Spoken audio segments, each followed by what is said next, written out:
Actas del proceso contra Pelagio, traducción de Gregorio Erceosaba, OAR, revisada por Javier Ruiz Pascual, OAR, testimonio del mismo San Agustín en el libro de las Retractaciones, 247, Actas del proceso contra Pelagio.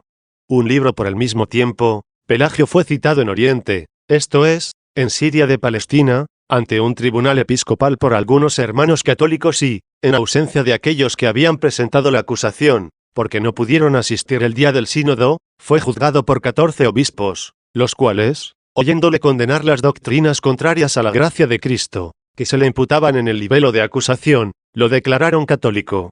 Pero, al tener en mis manos esas mismas actas, escribí sobre ellas un libro, para que, al aparecer él como absuelto, no se creyese también que los jueces habían aprobado aquellas mismas doctrinas que, si él no las hubiese negado, de ningún modo habría salido sino condenado por ellas.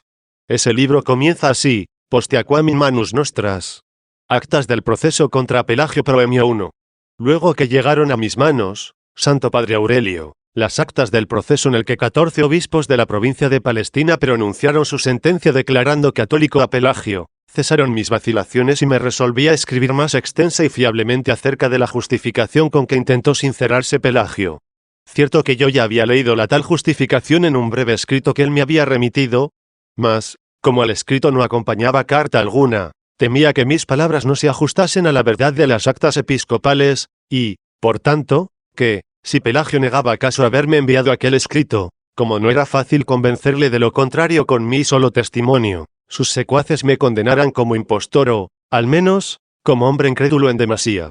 Escribiendo, pues, ahora, con las actas a la vista, disipadas ya mis dudas, según me parece, en lo que se refiere a las intenciones que para sus adentros guiaban a Pelagio en su comportamiento, podrá juzgar tu santidad y cuantos lean este libro, más fácilmente y con mayor certeza, tanto sobre la defensa de Pelagio como sobre lo que afirmamos en este libro. Capítulo I. Cómo el conocimiento de la divina ley ayuda a no pecar. 2.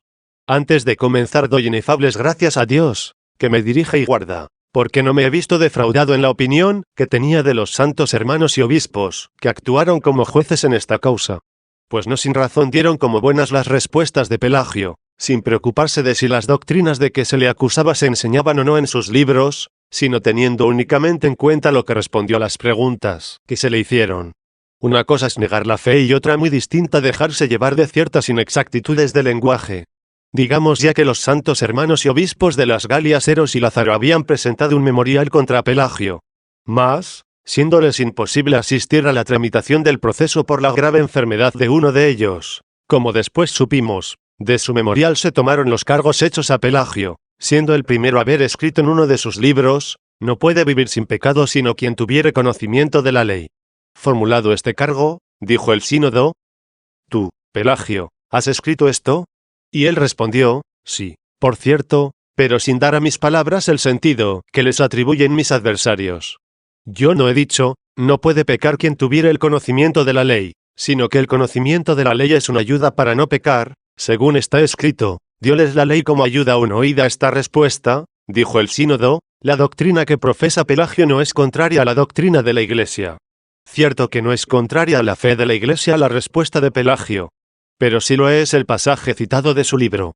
Los obispos, como su lengua era el griego, y las palabras de Pelagio tenían que entenderla por medio del traductor, no quisieron enredarse en discusiones, atentos solo a la profesión de fe que hacía Pelagio y no parándose a examinar las palabras con que Pelagio expresaba en su libro su fe. 3. Una cosa es que el conocimiento de la ley ayude al hombre a no pecar, y otra muy diferente que no pueda vivir sin pecado, sino quien tuviere conocimiento de la ley. Vemos que las mieses se desmenuzan sin los trillos en la era, bien que los trillos, si acaso se usan, sirven de ayuda, que los niños pueden ir a la escuela sin la compañía del pedagogo, bien que no sea inútil la ayuda del pedagogo, que muchos sanan de sus achaques sin la asistencia del médico, aunque es evidente la ayuda prestada por el médico, que el hombre puede sustentarse con otros alimentos, aunque no usen del pan, sin embargo de que el pan está en excelente mantenimiento. Y como estos casos podrían citarse otros muchos, que fácilmente se le ocurran a quien reflexione un poco. Síguese de aquí que hay dos maneras de ayuda. La primera es aquella sin la cual no se puede ejecutar aquello para lo que es ayuda. Así, nadie puede navegar sin nave, ni hablar sin palabras, ni andar sin pies, no ver sin luz, y otras cosas por el estilo, como, por ejemplo, que sin la gracia de Dios nadie puede vivir santamente. La otra manera de ayuda es cuando somos ayudados de tal suerte que, aun faltándonos la ayuda, podemos realizar aquello para lo que requerimos tal ayuda, como sucede en los casos antes mencionados, del trillo, que ayuda para desmenuzar las mieses, del pedagogo, que hace más fácil el camino de la escuela, de la medicina confeccionada por el hombre, que ayuda a recobrar la salud, y otras cosas semejantes. Importa saber a cuál de estas dos clases de ayudas pertenece el conocimiento de la ley. Si decimos que el conocimiento de la ley es absolutamente necesario para no pecar, Pelagio confesó la verdad en el juicio, y verdad es lo que escribió en el libro, pero si decimos que el conocimiento de la ley es una ayuda, cuando lo tenemos, para no pecar, pero podemos pasarnos sin pecar aun faltándonos ese conocimiento, entonces habremos de decir que Pelagio confesó la verdad en el juicio, mereciendo por ello la aprobación de los obispos, al decir que el conocimiento de la ley ayuda al hombre para no pecar. Pero no es verdad lo que escribió en su libro, que solo el hombre que tiene conocimiento de la ley puede vivir sin pecado. Afirmación está que los jueces, por no conocer la lengua latina, no sometieron a discusión, contentándose con las explicaciones del relator de la causa. Lo cual no es de extrañar, si tenemos en cuenta que no existía al juicio ningún acusador que obligase al intérprete a precisar el sentido de las palabras que se podían leer en su libro e hiciese ver cuán justamente se habían alarmado los hermanos. Muy pocos son los que tienen un conocimiento perfecto de la ley. A la muchedumbre de los miembros de Cristo, esparcidos por todo el mundo e incapaz de alcanzar el conocimiento de una ley tan profunda y varía, basta la piedad de una fe sencilla, la esperanza firmísima en Dios y la caridad sincera, y, rica con estos dones, cree que puede purificarse de sus pecados con la gracia de Dios por nuestro Señor Jesucristo. Capítulo 2 trátase la misma materia 4. Si Pelagio replica que designó precisamente con el nombre de conocimiento de la ley aquel conocimiento sin el que es imposible que el hombre se vea libre de sus pecados, el conocimiento en que son imbuidos por la doctrina de la fe los neófitos, los que son aún tiernos en la fe y los que se preparan para recibir el bautismo con la explicación del símbolo, responderé que no suele aplicarse a estas cosas el nombre de conocimiento de la ley, sino a la ciencia del legisperito. Con todo, si a estas palabras, pocas en número, pero importantes por su significación y que, según la costumbre de todas las iglesias, se intiman fielmente a los que han de recibir el bautismo, quisiera llamar conocimiento de la ley, asegurando que a ésta se refería al decir que no puede vivir sin pecado, sino el que tuviere conocimiento de la ley, que debe enseñarse al que cree antes de que se le perdonen los pecados, aun en este caso se vería asediado de una muchedumbre no de disputadores bautizados, sino de tiernos infantes que claman no con palabras, sino con la propia verdad de su inocencia.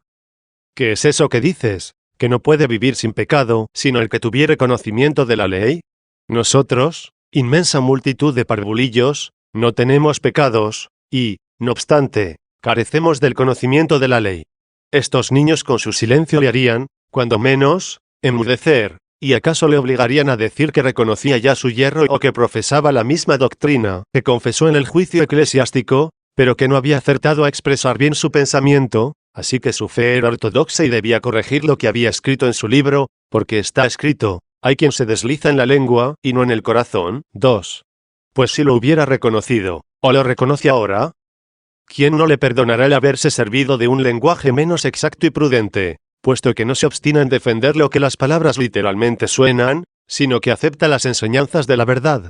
Así pensaron, según creemos, sus piadosos jueces, supuesto que entendieran, correctamente traducido, lo que se lee en su libro escrito en latín.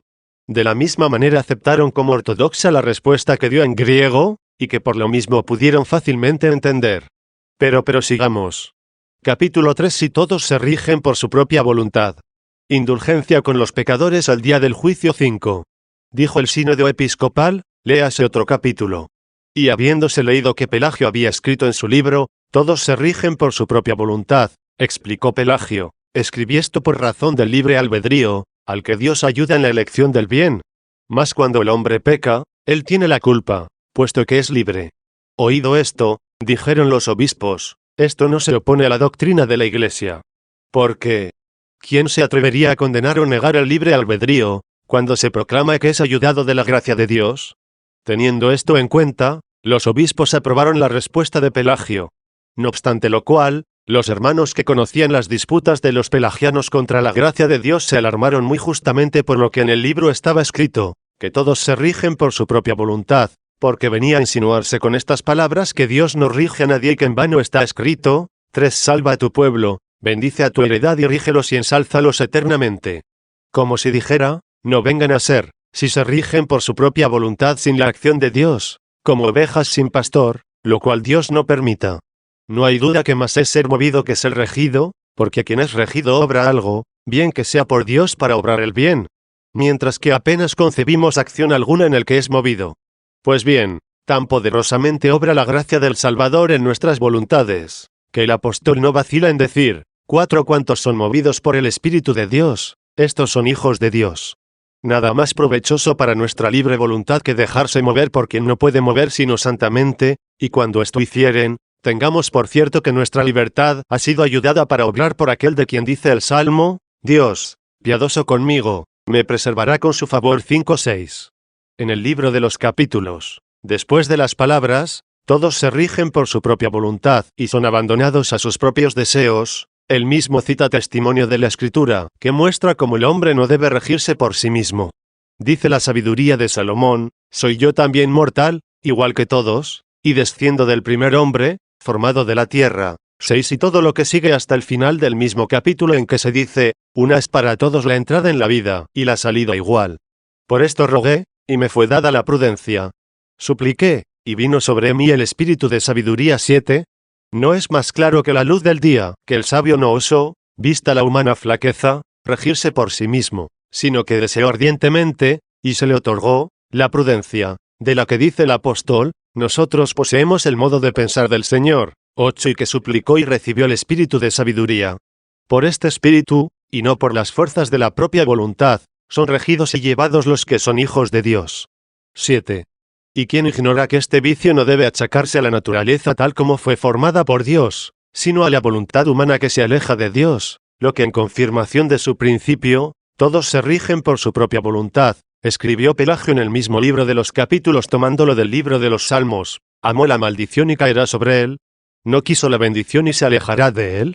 9. Sin embargo, si, lejos de amar la maldición, hubiese amado la bendición, y en esta misma voluntad rehusase reconocer el socorro de la divina gracia, sería abandonado a sus propias fuerzas por ingrato e impío, y, al precipitarse en la condenación por faltarle la dirección de Dios, el castigo le haría ver que no había podido regirse por sí mismo. Y por lo que hace al pasaje citado por Pelagio en el mismo libro, ante ti ha colocado el fuego y el agua, extiende tu mano a lo que quieras. Ante el hombre está el bien y el mal, la vida y la muerte, lo que quisiere, se le dará. 10. Es evidente que a la libertad del hombre ha de imputarse la acción de extender la mano al fuego y escoger el mal y la muerte, pero, si prefiere el bien y la vida, hay que admitir, junto con el acto de la voluntad, el auxilio de la divina gracia.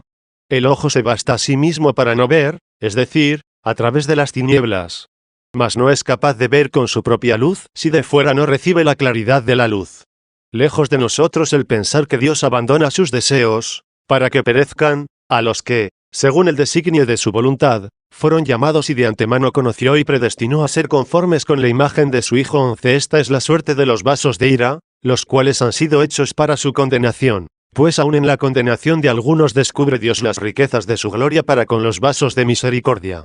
Por esto, después de decir, Dios mío, su misericordia me prevendrá, añadió, y me hará mirar triunfante a mis enemigos. 12. Cumples en ellos lo que está escrito, Dios los abandonó a los deseos de su corazón. 13. ¿No sucede esto con los predestinados, a los que rige el Espíritu de Dios? Que no en vano dicen, no me entregues, Señor, a mis deseos pecaminosos. 14. Contra estos mismos malos deseos, pídese a Dios que nos libre, diciendo, no se adueñen de mí los placeres del vientre y de la sensualidad, y no me entregues al deseo lascivo. 15. Dios otorga esta gracia a los que humildemente se dejan regir por Él, no a los que se creen capaces de regirse por sí mismos y que, muy engreídos de su libertad, rehúsan dejarse regir por Dios. 8. Siendo esto así, cuando los hijos de Dios que profesan esta doctrina y se complacen en ser regidos y movidos por el Espíritu de Dios, oyeron o leyeron que Pelagio había escrito, todos se rigen por su propia voluntad y son abandonados a sus propios deseos. ¡Qué sorpresa tan grande no debieron sentir! Pelagio, dándose cuenta de lo mal que sonaban en los oídos católicos esas palabras, respondió a las preguntas de los obispos, que las había escrito por razón del libre albedrío, al cual, añadió, Dios ayuda en la elección del bien. Mas cuando el hombre peca, él tiene la culpa, puesto que es libre. Los piadosos jueces dieron por buena esta respuesta, sin querer examinar o averiguar cuán imprudentemente se habían escrito aquellas palabras, o qué sentido tenían en el libro. Parecióles bastante que Pelagio reconociera que Dios ayuda al libre albedrío en la elección del bien y que el hombre, cuando peca, es responsable de su pecado, pues para pecar se basta el libre albedrío. Por tanto, Dios rige a aquellos a quienes ayuda a elegir el bien. Y por eso rigen bien en lo que rigen, porque a su vez son regidos por el bien. 9. A continuación se leyó del libro de Pelagio, que en el día del juicio no habrá perdón para los malvados y pecadores, sino que serán atormentados con fuego eterno.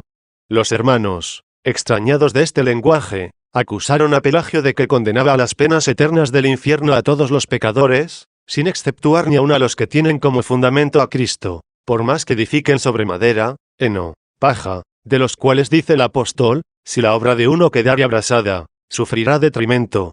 Él se salvará, aunque, eso sí, como a través del fuego. 16 respondió Pelagio, que sus palabras estaban concordes con el Evangelio, donde se dice de los pecadores, irán aquellos al eterno suplicio, y los justos a la vida eterna. 17 jueces cristianos como eran los obispos, no pudieron desaprobar la sentencia evangélica del Señor, por cuanto ignoraban la razón del escándalo de los hermanos, que solían oír los discursos de Pelagio o de sus discípulos, y porque, ausentes los que habían acusado a Pelagio ante el obispo Eulogio, no había nadie que obligase a Pelagio a distinguir de algún modo entre los que se han de salvar purificados por el fuego, y los que han de ser eternamente atormentados. De haber sido informados los jueces acerca del motivo de la acusación, hubieran podido fulminar su condenación contra Pelagio, si Pelagio se negaba a admitir esta distinción. 10. Los jueces aprobaron lo que seguidamente dijo Pelagio: si alguien afirmare otra cosa, ese tal es origenista, porque, en efecto, la Iglesia condena muy justamente el error origenista, que sustenta que aun los que han de ser condenados, según la sentencia del Señor, al eterno suplicio, y el mismo diablo, después de una purificación más o menos larga, se verán libres de sus penas y gozarán de la gloria del cielo en compañía de los bienaventurados. El sínodo dijo que no era contra el sentir de la Iglesia, fundado no en Pelagio, sino en el Evangelio, decir que serán atormentados con el fuego eterno los malvados y pecadores, que el Evangelio condena a este suplicio. Y dijo asimismo que sigue la detestable doctrina de Orígenes, quien aseverare que algún día tendrá fin el suplicio, que el Salvador llamó eterno. Respecto de los pecadores de los que dice el apóstol que, destruida su obra por el fuego, se salvarán ellos como a través del fuego, los jueces, como no se había hecho a Pelagio ningún cargo sobre este particular, no pronunciaron sentencia. Concluyamos, pues, que no es impropio el nombre de origenista que da Pelagio a los que afirman que los condenados al eterno suplicio por Jesucristo se han de ver libres de él algún día. Pero téngase en cuenta que, cualquiera que sea el nombre que se dé al que niega la misericordia de Dios en el juicio a todos los pecadores, la fe católica condena también este error. Porque habrá un juicio sin misericordia para el que no hizo misericordia. 11. Es cosa difícil de entender por las Escrituras cómo se ha de realizar este juicio, que se describe de varios modos, aunque sucederá de una sola manera. Unas veces dice el Señor que cerrará la puerta a los que no admiten su reino y que, cuando ellos clamen y digan, ábrenos, porque comimos y bebimos en tu nombre, y lo demás que dirán, les responderá, no os conozco, malvados. 18. Otras veces dice que ordenará llevar ante sí a los que no lo quisieron como rey, y mandará que les den muerte en su presencia. 19. Otras veces dice que vendrá con gran majestad acompañado de sus ángeles para que ante él comparezcan todos los pueblos y sean juzgados, y pondrá unos a la derecha, para darles la vida eterna en premio de las buenas obras, que entonces recordará, y otros a la izquierda, condenados al fuego eterno por carecer de buenas obras. 20. Otras veces ordena que, atados de pies y manos, sean arrojados a las tinieblas exteriores. 21. Ora el siervo necio y perezoso que no quiso negociar con el dinero de su señor, ora el convidado que no llevaba en el banquete el vestido nupcial. Recordemos también cómo, después de entrar las vírgenes prudentes, cierra la puerta a las necias. 22. Estas y otras maneras de juicio, que ahora no recordamos, se aplican al juicio futuro, al que estarán sujetos no una o 5 personas, sino muchas. Porque, si no fuera más de uno el arrojado del banquete a las tinieblas exteriores por no llevar el vestido nupcial, no diría luego el Señor, muchos son los llamados y pocos los escogidos. 23. Puesto que, si solo uno es echado fuera y condenado, parece debían quedar muchos dentro. Iríamos muy lejos si hubiésemos de explicar cada una de estas palabras. Diremos solamente ahora, sin perjuicio, como se suele decir en los negocios de dinero, de una más profunda discusión, que las Escrituras declaran de varias maneras que no habrá sino un modo único de juicio, bien que los premios y penas serán diversos en razón de la diversidad de los méritos. Concretándonos al caso presente, si Pelagio hubiese dicho que todos los pecadores sin excepción han de ser condenados al fuego y suplicio eternos, quien aprobara esta opinión se condenaría a sí mismo, porque ¿quién podrá gloriarse de estar limpio de pecado? 24 Mas como no dijo todos ni algunos, sino que usó una palabra de sentido vago, dando autoridad a sus palabras con el Evangelio, los obispos confirmaron la verdadera doctrina. Pero nos quedamos sin saber todavía lo que opina Pelagio, cuya explicación sobre este particular tenemos derecho a exigir aún después de la sentencia pronunciada por los obispos. Capítulo 4 Que no está en manos del hombre verse libre de todo mal pensamiento 12. Se acusó también a Pelagio de haber escrito en su libro, el mal ni siquiera viene al pensamiento. Respondió Pelagio, no escribí tal, sino que dije que el cristiano debe esforzarse por evitar los malos pensamientos, lo cual, como era razón, aprobaron los jueces. Porque, ¿quién duda de que no se deben admitir los malos pensamientos?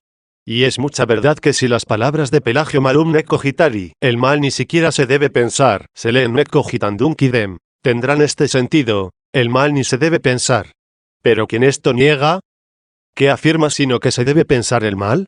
Si esto fuese cosa buena, no se diría en alabanza de la caridad, no piensa mal 25 pero no es acertado decir que los justos y santos no tienen malos pensamientos, porque es corriente llamar pensamiento a lo que nos viene a la mente, aun cuando no se consiente en ello. El pensamiento culpable y, por ende, prohibido no existe sin consentimiento. Tal vez leyeron algún códice defectuoso los que acusaron a Pelagio de haber escrito malum nec incogitationem venire, como si hubiera querido decir que los justos y santos no tienen malos pensamientos, lo cual es absurdísimo, toda vez que no podemos reprender lo malo con palabras, si antes no lo hemos pensado. Pero, repito, es pensamiento malo el pensamiento culpable acompañado de consentimiento. Capítulo V Los dos testamentos 13. Aprobada por los jueces la respuesta de Pelagio, se leyeron del libro de los capítulos del mismo estas palabras, el reino de Dios fue prometido aún en el Antiguo Testamento. Respondió Pelagio, esto se puede probar con la autoridad de las Escrituras, aunque los herejes lo niegan por odio al Antiguo Testamento. Yo, fundado en el testimonio de las Escrituras, dije que en el libro de Daniel está escrito, recibirán el reino los santos del Altísimo 26. Satisfecho el sínodo con esta respuesta, dijo que no era contraria a la fe de la Iglesia. 14. Pero, ¿es que nuestros hermanos acusaron sin fundamento a Pelagio de estas palabras? No, por cierto. Pero téngase en cuenta que el nombre de Antiguo Testamento suele tomarse en dos acepciones, o sea, según la autoridad de las divinas Escrituras y según la universal manera de hablar. Escribe San Pablo en la epístola a los Gálatas, decidme vosotros, los que deseáis estar bajo la ley. ¿No habéis oído leer la ley? Pues escrito está que Abraham tuvo dos hijos, uno de la esclava y otro de la libre. Estas cosas están dichas alegóricamente. Pues esas mujeres son dos alianzas, la una, que engendra para la esclavitud, la cual es Agar. Y, en efecto, el Sinaí es un monte en la Arabia y corresponde a la presente Jerusalén, pues es esclava lo mismo que sus hijos.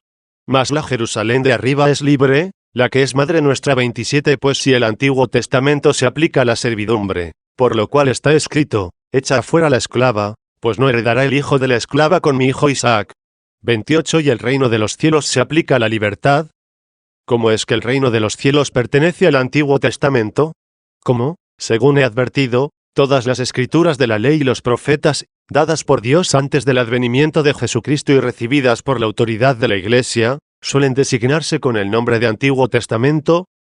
¿Quién medianamente instruido en la doctrina de la Iglesia ignora que en aquellas antiguas escrituras pudo prometerse el reino de los cielos, así como se prometió el Nuevo Testamento, al que pertenece el reino de los cielos? Pues es cierto que en el Antiguo Testamento se lee clarísimamente, he aquí que vienen días, dice el Señor, en que pactaré con la casa de Israel y la casa de Judá una alianza nueva.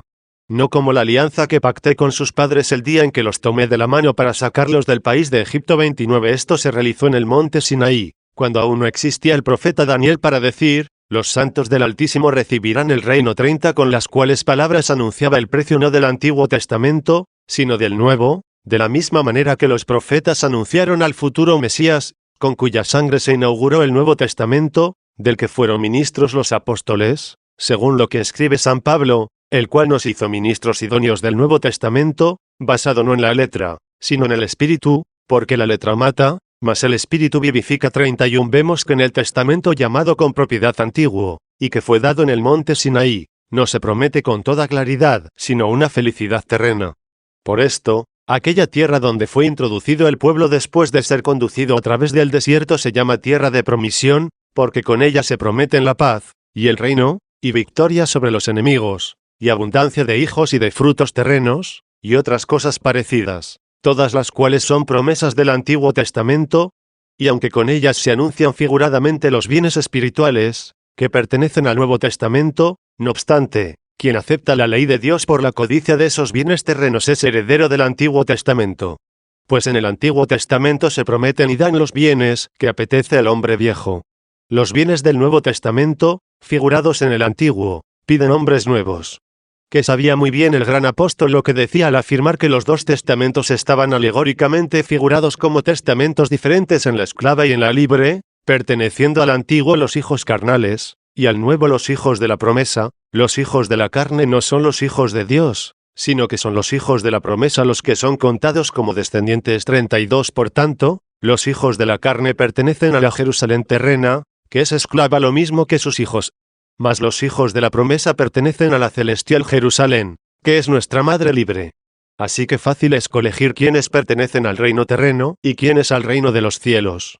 Cuantos por la gracia de Dios tuvieron conocimiento, aun en aquellos siglos, de la diversidad de testamentos, siendo por ello hechos hijos de la promesa, fueron considerados en los secretos juicios de Dios como herederos del Nuevo Testamento, bien que fueron constituidos ministros del Antiguo Testamento, dado por Dios al pueblo antiguo según la división de los tiempos.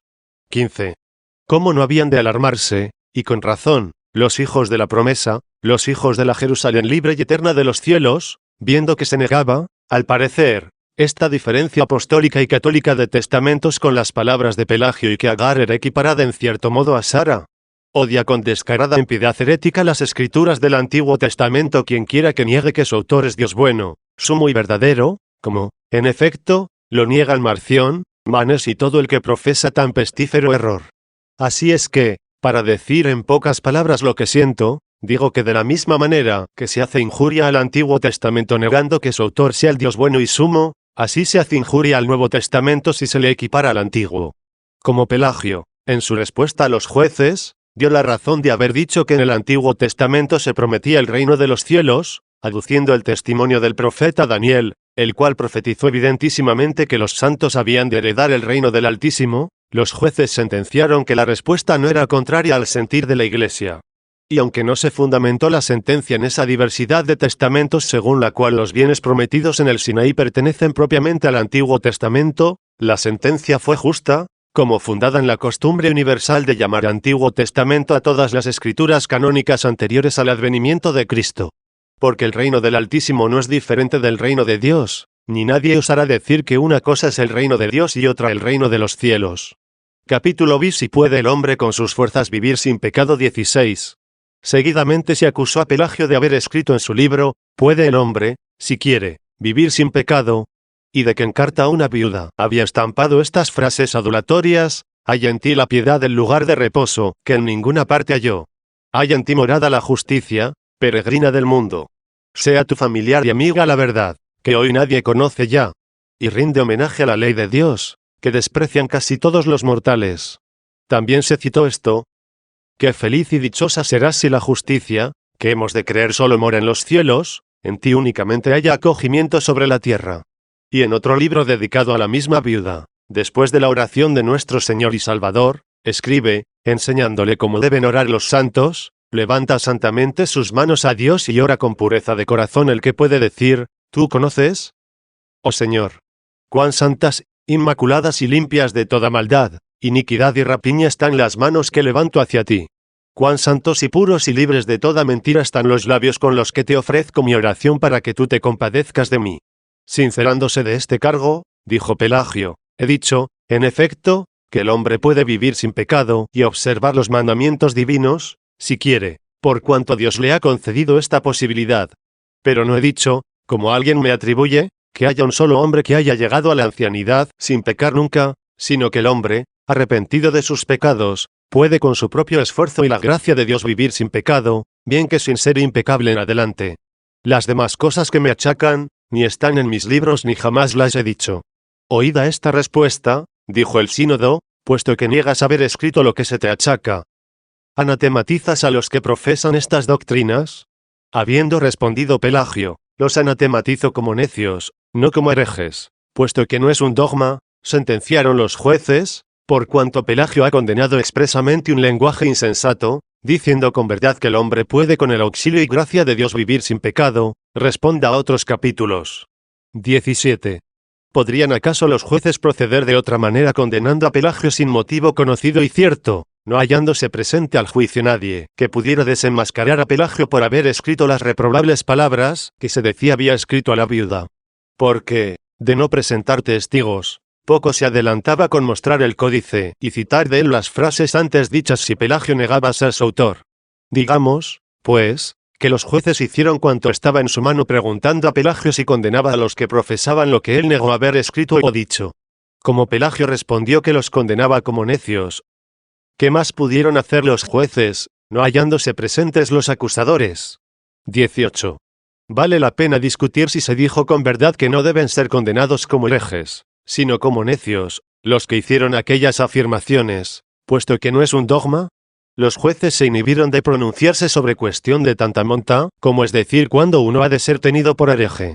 Porque no vamos a condenar como hereje al que diga, por ejemplo, y después resulte no ser tal vez exacto, que las águilas levantan en el aire sus polluelos, cogiéndolos con las uñas y haciéndoles mirar fijamente al sol, para dejarlos caer como adulterinos si no pueden resistir el resplandor de la luz. Y no condenaríamos como hereje al que tal afirmara, porque esto se lee en los libros de hombres doctos y es lo que vulgarmente se dice, y, por tanto, no es necedad el afirmarlo, aunque en realidad no sea cierto, y tal afirmación no cede en perjuicio ni en beneficio de la fe por la que nos llamamos fieles. Por el contrario, si uno dedujese de este instinto de las águilas, que las aves están dotadas de alma racional, por cuanto en ellas están encerradas almas humanas, habría que desterrar del lenguaje y del espíritu tal aserción, como pestilencial herejía, y demostrar que, aunque sea cierto lo que se dice de las águilas, como son ciertas muchas cosas admirables que se cuentan de las abejas, la razón, que es común no a los hombres y a los animales, sino a los hombres y a los ángeles, dista inmensamente del instinto, por más maravilloso que lo supongamos, de los seres irracionales. Muchas tonterías suelen decir los hombres ignorantes y vanos y que, no obstante, no son herejes, verbigracia, cuando hablan con ligereza de las artes que no conocen, o cuando con desordenado afecto alaban a sus amigos, o censuran a sus enemigos, o cuando, como es corriente en la conversación humana, se hacen afirmaciones no para establecer dogmas, de palabra o por escrito, sino por simple ligereza mental.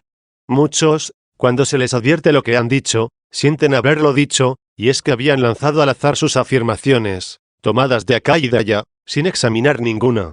Difícilmente se hallará quien no cometa alguna de estas ligerezas, porque ¿quién es el que no se desliza en la lengua ni tropieza en la palabra? Pero importante todo y sobre todo saber si uno, advertido, se corrige, o se obstina en hacer un dogma de lo que no fue sino una ligereza. Como todo hereje, por el hecho de serlo, es necio, aunque no todo necio sea hereje, los jueces sentenciaron que Pelagio había condenado claramente un lenguaje insensato, pues, caso de ser herejía, sería modo de hablar insensato. Sea ello como fuere, designáronlo con el nombre general de vicio.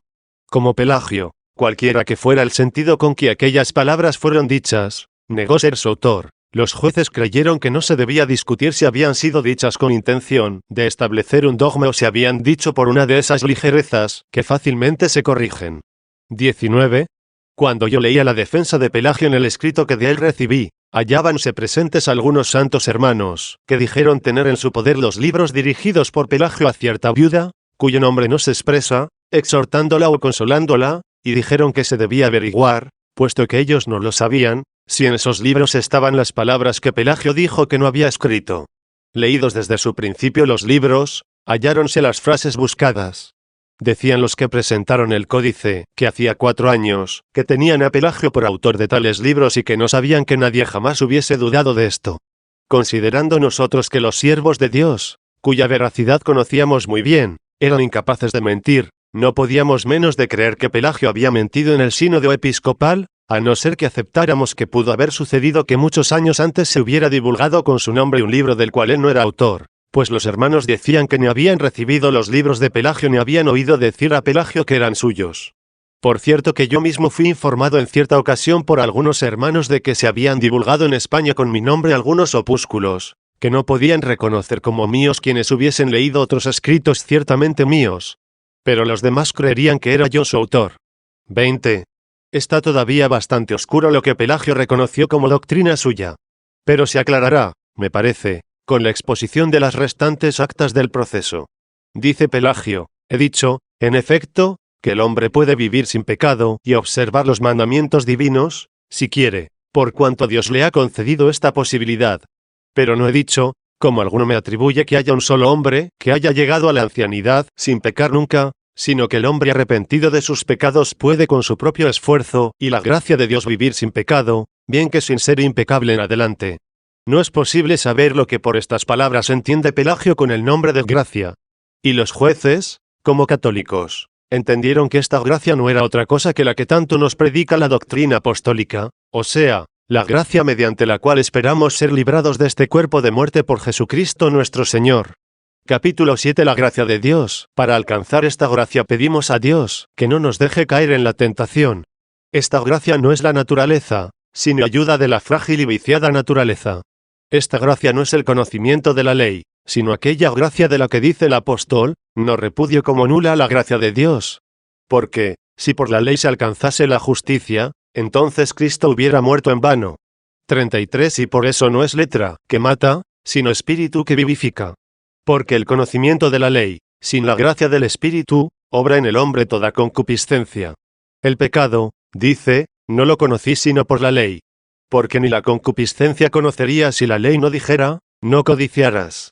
Mas llegada la ocasión, el pecado, por medio del mandamiento, obró en mí toda concupiscencia. 34. Y, al decir esto, no reprende la ley, sino que antes la alaba cuando escribe, así que la ley es santa, y el mandamiento es santo, y justo, y bueno. Luego lo bueno vino a ser para mi muerte. Eso, no. Mas el pecado, para mostrarse pecado, por medio de una cosa buena me acarreó la muerte. 35. Torna a alabar la ley diciendo, porque sabemos que la ley es espiritual, mas yo soy carnal, vendido por esclavo al pecado. Porque lo que hago no me lo explico, pues no lo que quiero es lo que obro, antes lo que aborrezco, eso es lo que hago. Y si lo que no quiero, eso es lo que hago, convengo con la ley en que es buena. 36. Tenemos, pues, que conoce la ley y la alaba y conviene con ella en que es buena, por cuanto lo que la ley manda, eso quiere él. Y lo que la ley prohíbe, eso es lo que él aborrece, y, no obstante todo esto, hace lo que odia.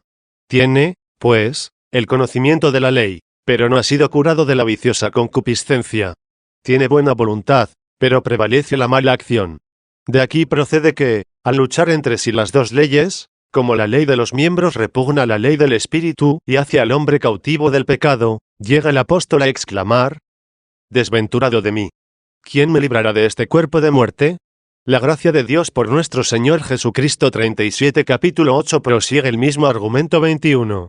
No nos libra, pues, de este cuerpo de muerte la naturaleza, que vendida por esclava al pecado y herida por el pecado, tiene necesidad del Redentor y Salvador, ni el conocimiento de la ley, que nos da el conocimiento de la concupiscencia, pero no la victoria sobre la misma, sino que nos libra la gracia de Dios por Jesucristo nuestro Señor. Capítulo 9. Prosigue el argumento anterior. La gracia no es la naturaleza perecedera ni la letra que mata, sino el espíritu que vivifica. No dejaba de tener naturaleza él. Apóstol junto con el libre albedrío, puesto que decía, el querer, a la mano lo tengo. 38. Mas no tenía naturaleza sana y sin vicio, porque decía, sé que no mora en mí, es decir, en mi carne, el bien. 39. Conocía la ley santa, por cuanto decía, no he conocido el pecado sino por la ley. Pero faltábanle fuerzas para obrar, y obrar con perfección la justicia, ya que escribía, no obro lo que quiero, sino que hago lo que aborrezco. 40. Y también, no está en mí el hacer el bien. Por todo esto no demandaba el libre albedrío, ni el precepto de la ley para verse libre de ese cuerpo de muerte, por cuanto ya poseía ambas cosas, uno en la naturaleza, el otro en la doctrina, sino que demandaba el auxilio de la gracia de Dios por nuestro Señor Jesucristo. Capítulo X. Es dudoso que Pelagio confesara la gracia con mente ortodoxa. 22. Esta gracia tan universalmente conocida en la Iglesia de Dios, creyeron los obispos, era la que confesaba Pelagio cuando le oyeron decir que el hombre, convertido de sus pecados, puede con su propio esfuerzo y la gracia de Dios vivir sin pecado. Fundado yo en el libro que me entregaron, rogándome lo refutara, los siervos de Dios, Timasius et Jacobus, que habían sido discípulos amantísimos de Pelagio y aseguraban que el libro era suyo, en el cual Pelagio, sabedor del revuelo causado por sus discursos contra la gracia, se propone esta cuestión y la resuelve diciendo sin ambajes, que él llama gracia de Dios a la posibilidad de no pecar dada por Dios a la naturaleza en su creación, puesto que se le dio, al ser creada, el libre albedrío. Fundado yo, digo, en lo escrito en este libro, y fundándose muchísimos hermanos en los conocidísimos discursos de Pelagio, estamos preocupados por la ambigüedad de sus respuestas, con el temor de que haya en ellas algo oculto, y que Pelagio las dijera en el juicio, atento a no causar perjuicio a su dogma, para que después pudiera dar su versión a sus discípulos, diciendo, dijo, en efecto que el hombre puede vivir sin pecado por su propio esfuerzo, y con la gracia de Dios. Pero ya sabéis muy bien, y lo recordaréis leyendo mis escritos, que yo llamo gracia de Dios a aquella en que nos creó dándonos el libre albedrío. De donde resulta que los obispos, creyendo, llamaba gracia de Dios no a aquel don por el que fuimos hechos hombres, sino al don por el que fuimos adoptados como nueva criatura, que de este habla evidentísimamente la Escritura, lo declararon católico por no haber descubierto en él al hereje. Me resulta también sospechoso el hecho de que, habiendo escrito Pelagio, en el libro que refuté, estas clarísimas palabras, que el justo Abel nunca pecó, dijo en el sínodo, yo no dije que haya un solo hombre que haya llegado a la ancianidad sin pecar nunca, sino que el hombre, arrepentido de sus pecados, puede con su propio esfuerzo y la gracia de Dios vivir sin pecado. No había dicho que el justo Abel, una vez convertido de sus pecados, había vivido el resto de su vida sin pecado, sino que nunca había cometido pecado. Por tanto, si el libro es de Pelagio, debe ser corregido según su propia confesión. No me atrevo a decir que mintió en el sínodo, porque podría replicar que no se acordaba de lo que en el libro había escrito. Prosigamos, las actas siguientes nos ofrecen suficientes argumentos para demostrar, con la ayuda de Dios, que, si Pelagio logró justificarse, como algunos quieren, y fue absuelto por jueces que solo eran hombres, sin embargo, esta herejía, que Dios no quiera se propague más ni vaya adelante, fue sin duda alguna condenada. Capítulo 11. Errores de Celestio condenados por Pelagio. 23. A continuación se acusó a Pelagio de las doctrinas profesadas por su discípulo Celestio, que Adán fue creado mortal y que, ora pecase, ora no pecase, estaba sujeto a la muerte. Que el pecado de Adán tan solo a él le perjudicó y no al género humano. Que la ley conduce al cielo lo mismo que el Evangelio. Que antes de la venida de Cristo hubo hombres que vivieron sin pecado. Que los niños recién nacidos se hallan en el mismo estado que tuvo Adán antes de pecar. Que ni por la muerte o pecado de Adán perece todo el género humano ni por la resurrección de Cristo resucitan todos los hombres. Al acusar de estas doctrinas a Pelagio, se objetó que tu santidad y otros obispos contigo las habíais conocido y condenado en Cartago. No me hallaba yo entonces en Cartago, como sabes. Mas cuando, pasado algún tiempo, fue allí, tomé nota de las piezas del proceso, de las que recuerdo algunas. Pero no sé si todas estas afirmaciones están reproducidas en las actas. Mas, ¿qué importa que las actas no recojan todas las afirmaciones, si es verdad que todas deben ser condenadas?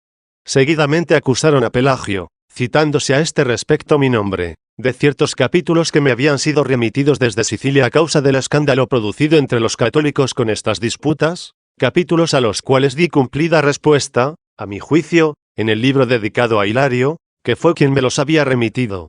Estos capítulos o afirmaciones son, que el hombre puede, si quiere, vivir sin pecado. Que los párvulos alcanzan, aunque no se bauticen, la vida eterna. Que los ricos bautizados, si no renuncian a todos sus bienes, aunque crean que hacen buenas obras, de nada les sirven y pueden alcanzar la vida eterna. 24. A estos cargos, como consta en las actas, respondió Pelagio, acerca de la posibilidad de vivir el hombre sin pecado, ya respondí antes. En cuanto a haber existido antes de la encarnación de Cristo hombres sin pecado, digo que antes de la encarnación de Cristo hubo algunos hombres que vivieron santa y virtuosamente, como enseñan las Sagradas Escrituras.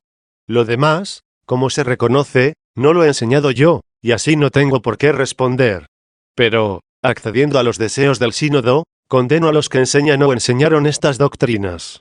Oída esta respuesta, dijo el sínodo, Pelagio ha respondido cumplida y adecuadamente a estos capítulos, condenando lo que no es doctrina suya.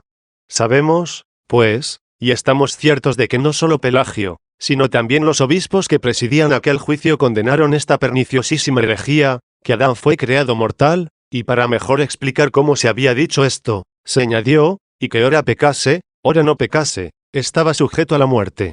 Que el pecado de Adán tan solo a él le perjudicó y no al género humano.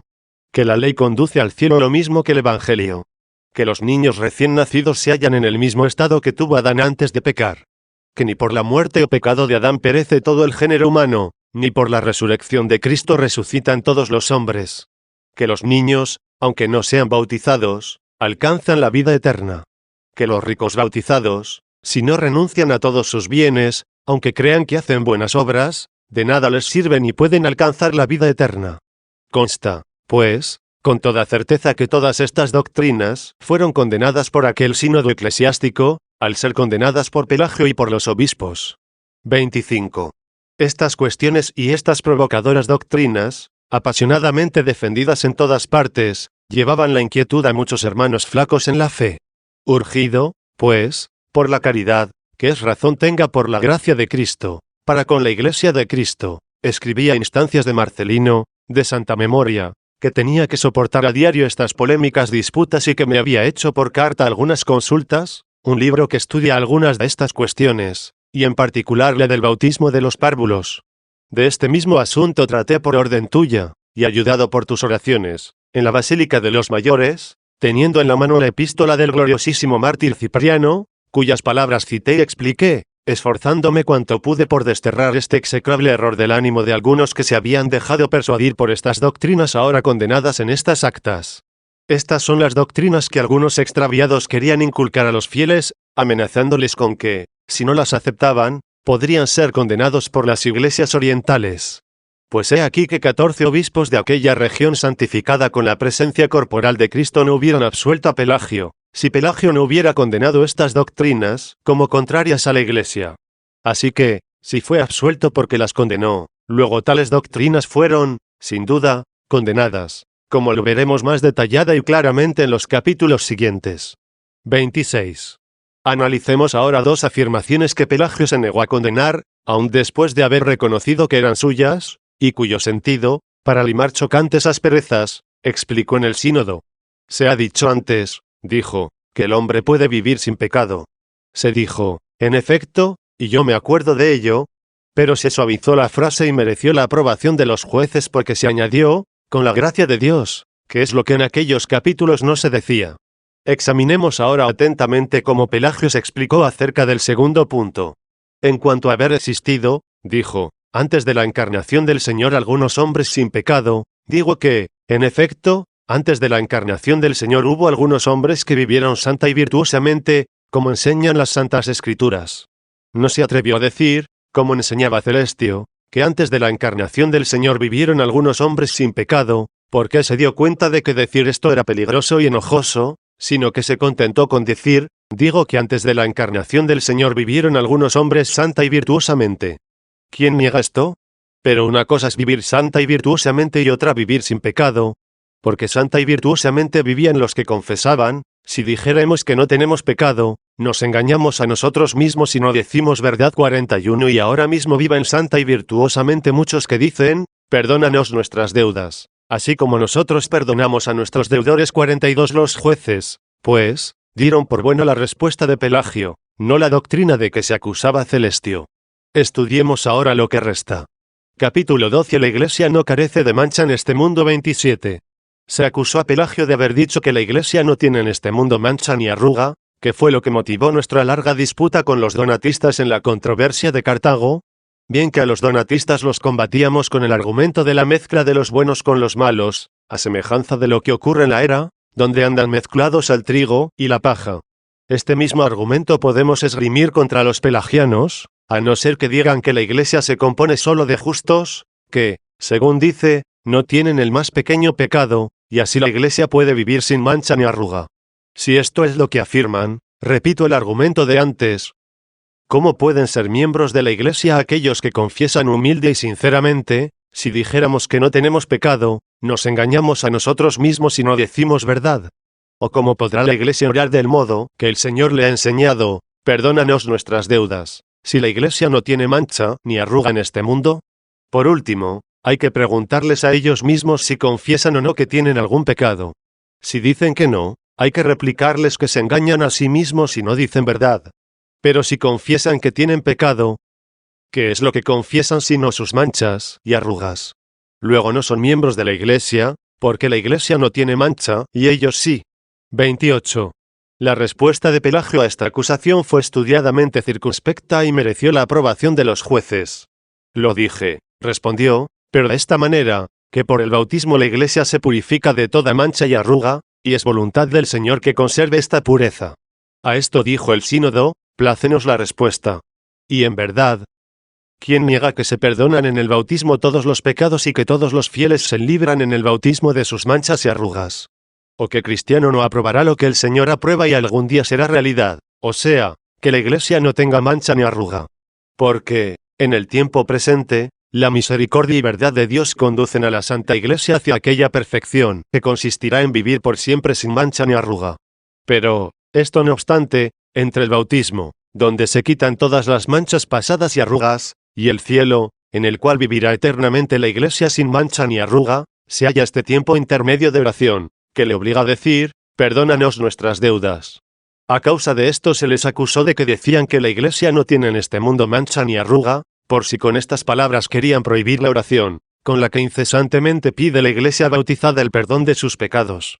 De este tiempo intermedio entre la remisión de los pecados obrada en el bautismo y la perseverancia inmune de pecados en el cielo no se trató en el proceso contra Pelagio, ni los obispos dictaron sentencia, contentándose con la confesión de Pelagio de que no había dado a sus palabras el sentido que le objetaban.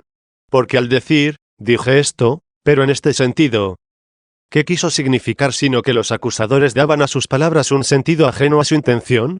Por lo demás, creo que aparece suficientemente claro el motivo por el que aprobaron los jueces la respuesta de Pelagio, o sea el bautismo, que libra de pecados, y el cielo, en que permanecerá sin pecados la Santa Iglesia, que ahora no deja de purificarse de sus pecados. Capítulo 13. La virginidad es más perfecta que la castidad conyugal. 29. Seguidamente se citaron, más bien en cuanto al sentido que literalmente, las doctrinas que Celestio expone más detalladamente en su libro, pero los que habían presentado el libelo de acusación contra Pelagio dijeron que no podían hacer los cargos con toda minuciosidad. Dijeron, pues, que en el primer capítulo de su libro había escrito Celestio, hacemos más de lo que nos manda el Evangelio. A esto respondió Pelagio, me objetan esto como si fuera doctrina mía.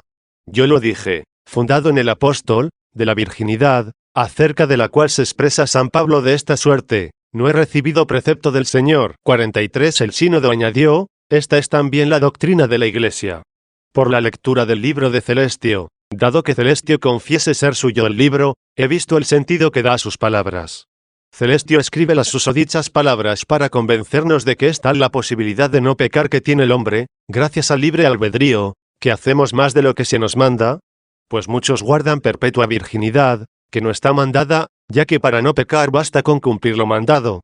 Pero los jueces aprobaron la respuesta de Pelagio no en el sentido de que guardan todos los preceptos de la ley, del Evangelio los que guarden virginidad, que no es cosa mandada, sino en el sentido de que es cosa más perfecta la virginidad, que no está mandada, que la castidad conyugal, que está mandada, y guardar lo primero es más perfecto que lo segundo, aunque ninguna de las dos cosas se pueda lograr sin la gracia de Dios, pues tratando de este asunto el apóstol San Pablo escribe, quisiera yo que todos fuesen como yo, pero cada uno tiene de Dios su propia gracia, este una, aquel otra. 44. Y cuando los discípulos dijeron al Señor, si tal es la condición del hombre y la mujer, es preferible no casarse, o, dicho mejor en latín, non expedit ducere, les contestó, no todos entienden esto, sino aquellos a quienes ha sido dado. 45. Por tanto, los obispos sentenciaron que, según el sentir de la Iglesia, es más perfecta la virginidad perpetua, que no está mandada, que la castidad conyugal, que está mandada,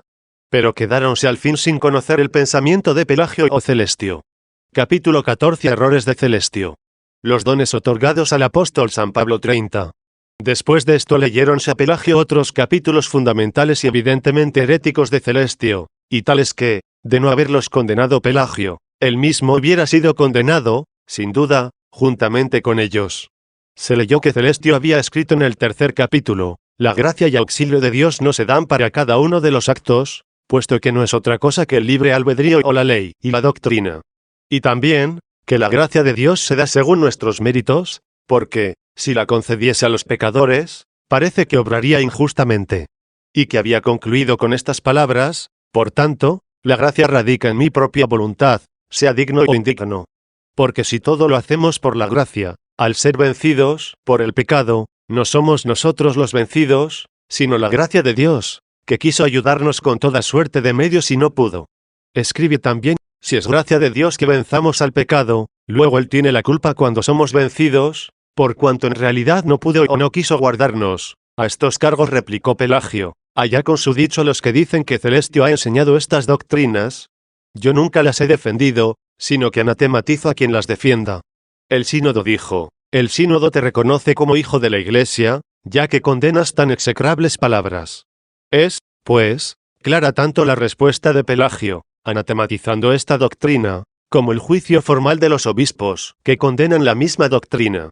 Si es verdad o no que Pelagio, o Celestio, o ambos, o ninguno de los dos, u otros juntamente con ellos o usando su nombre, profesaron estas doctrinas, lo cierto es que por este juicio se declaró suficientemente que estaban condenadas y que contra el mismo Pelagio se hubiese fulminado anatema de no haberlas condenado él también.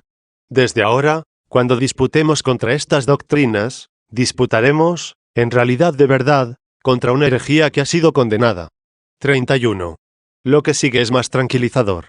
Antes, cuando Pelagio decía que puede el hombre, con el auxilio de la gracia, vivir sin pecado, me asaltaba el temor de que llamase gracia a la potencia de la naturaleza creada por Dios junto con el libre albedrío, según se lee en el libro, que yo recibí y refuté 46 atribuido a Pelagio, y temía que engañara a los desprevenidos jueces. Mas viendo ahora que anatematiza a los que afirman que la gracia y auxilio de Dios no se da para cada uno de los actos, puesto que no es otra cosa que el libre albedrío o la ley y la doctrina, se ve claramente que llama gracia a la que se predica en la Iglesia de Cristo, y es dada por el Espíritu Santo como ayuda para cada uno de nuestros actos. Por lo que pedimos siempre el auxilio oportuno a fin de no caer en la tentación. Y recordando aquellas palabras: no puede vivir sin pecado sino el que tuviera el conocimiento de la ley, que explicó diciendo consistir la ayuda en el conocimiento de la ley, ya no temo que quiera designar la gracia con el nombre de conocimiento de la ley. Tenemos, pues, que anatematiza a los que profesan esta doctrina, y que, según él, la gracia necesaria para cada uno de los actos no es la naturaleza dotada de libre albedrío, ni la ley ni la doctrina. Pues entonces, ¿qué entenderá Pelagio con el nombre de gracia sino la que dice el apóstol que se da por donación del Espíritu Santo? De la cual dice el Señor: cuando os entregaren, no os preocupe cómo o qué hablaréis, porque se os dará en aquella hora lo que habéis de decir. No seréis vosotros los que habléis, sino el Espíritu del Padre el que hablará en vosotros. 47. Ni debemos temer que en aquellas sus palabras, todos se rigen por su propia voluntad, que dijo las había escrito por razón del libre albedrío, al cual ayuda Dios en la elección del bien, haga consistir el auxilio de Dios en la naturaleza dotada del libre albedrío, y en la doctrina de la ley. Pues habiendo anatematizado, como era justo, a los que dicen que la gracia y auxilio de Dios no se da para cada uno de los actos, sino que consiste en el libre albedrío, o en la ley y doctrina, no hay duda de que la gracia y auxilio de Dios se da para cada uno de los actos, excluido el libre albedrío o la ley y doctrina, para todos los actos. Y por esta razón, en cada uno de nuestros actos, somos regidos por Dios cuando nosotros regimos bien, y no en balde decimos en la oración: dirige mis pasos con tus palabras para que no me domine ninguna iniquidad. 48-32. Sin embargo, no deja de preocuparme lo que sigue. Habiéndose acusado a Pelagio de lo que Celestio escribe en el 5º capítulo, en el que afirma que todos los hombres pueden poseer todas las virtudes y gracias, y en el que suprime la diversidad de gracias enseñada por San Pablo, Pelagio contestó: lo dije yo, pero ha sido interpretado maligno y neciamente, porque no suprimo la diversidad de gracias, sino que digo que Dios da, a quien sea digno de recibirlas, todas las gracias, como las dio al apóstol San Pablo.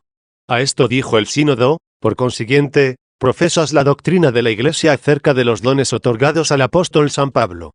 Dirá aquí alguno: ¿cuál es la causa de tu preocupación?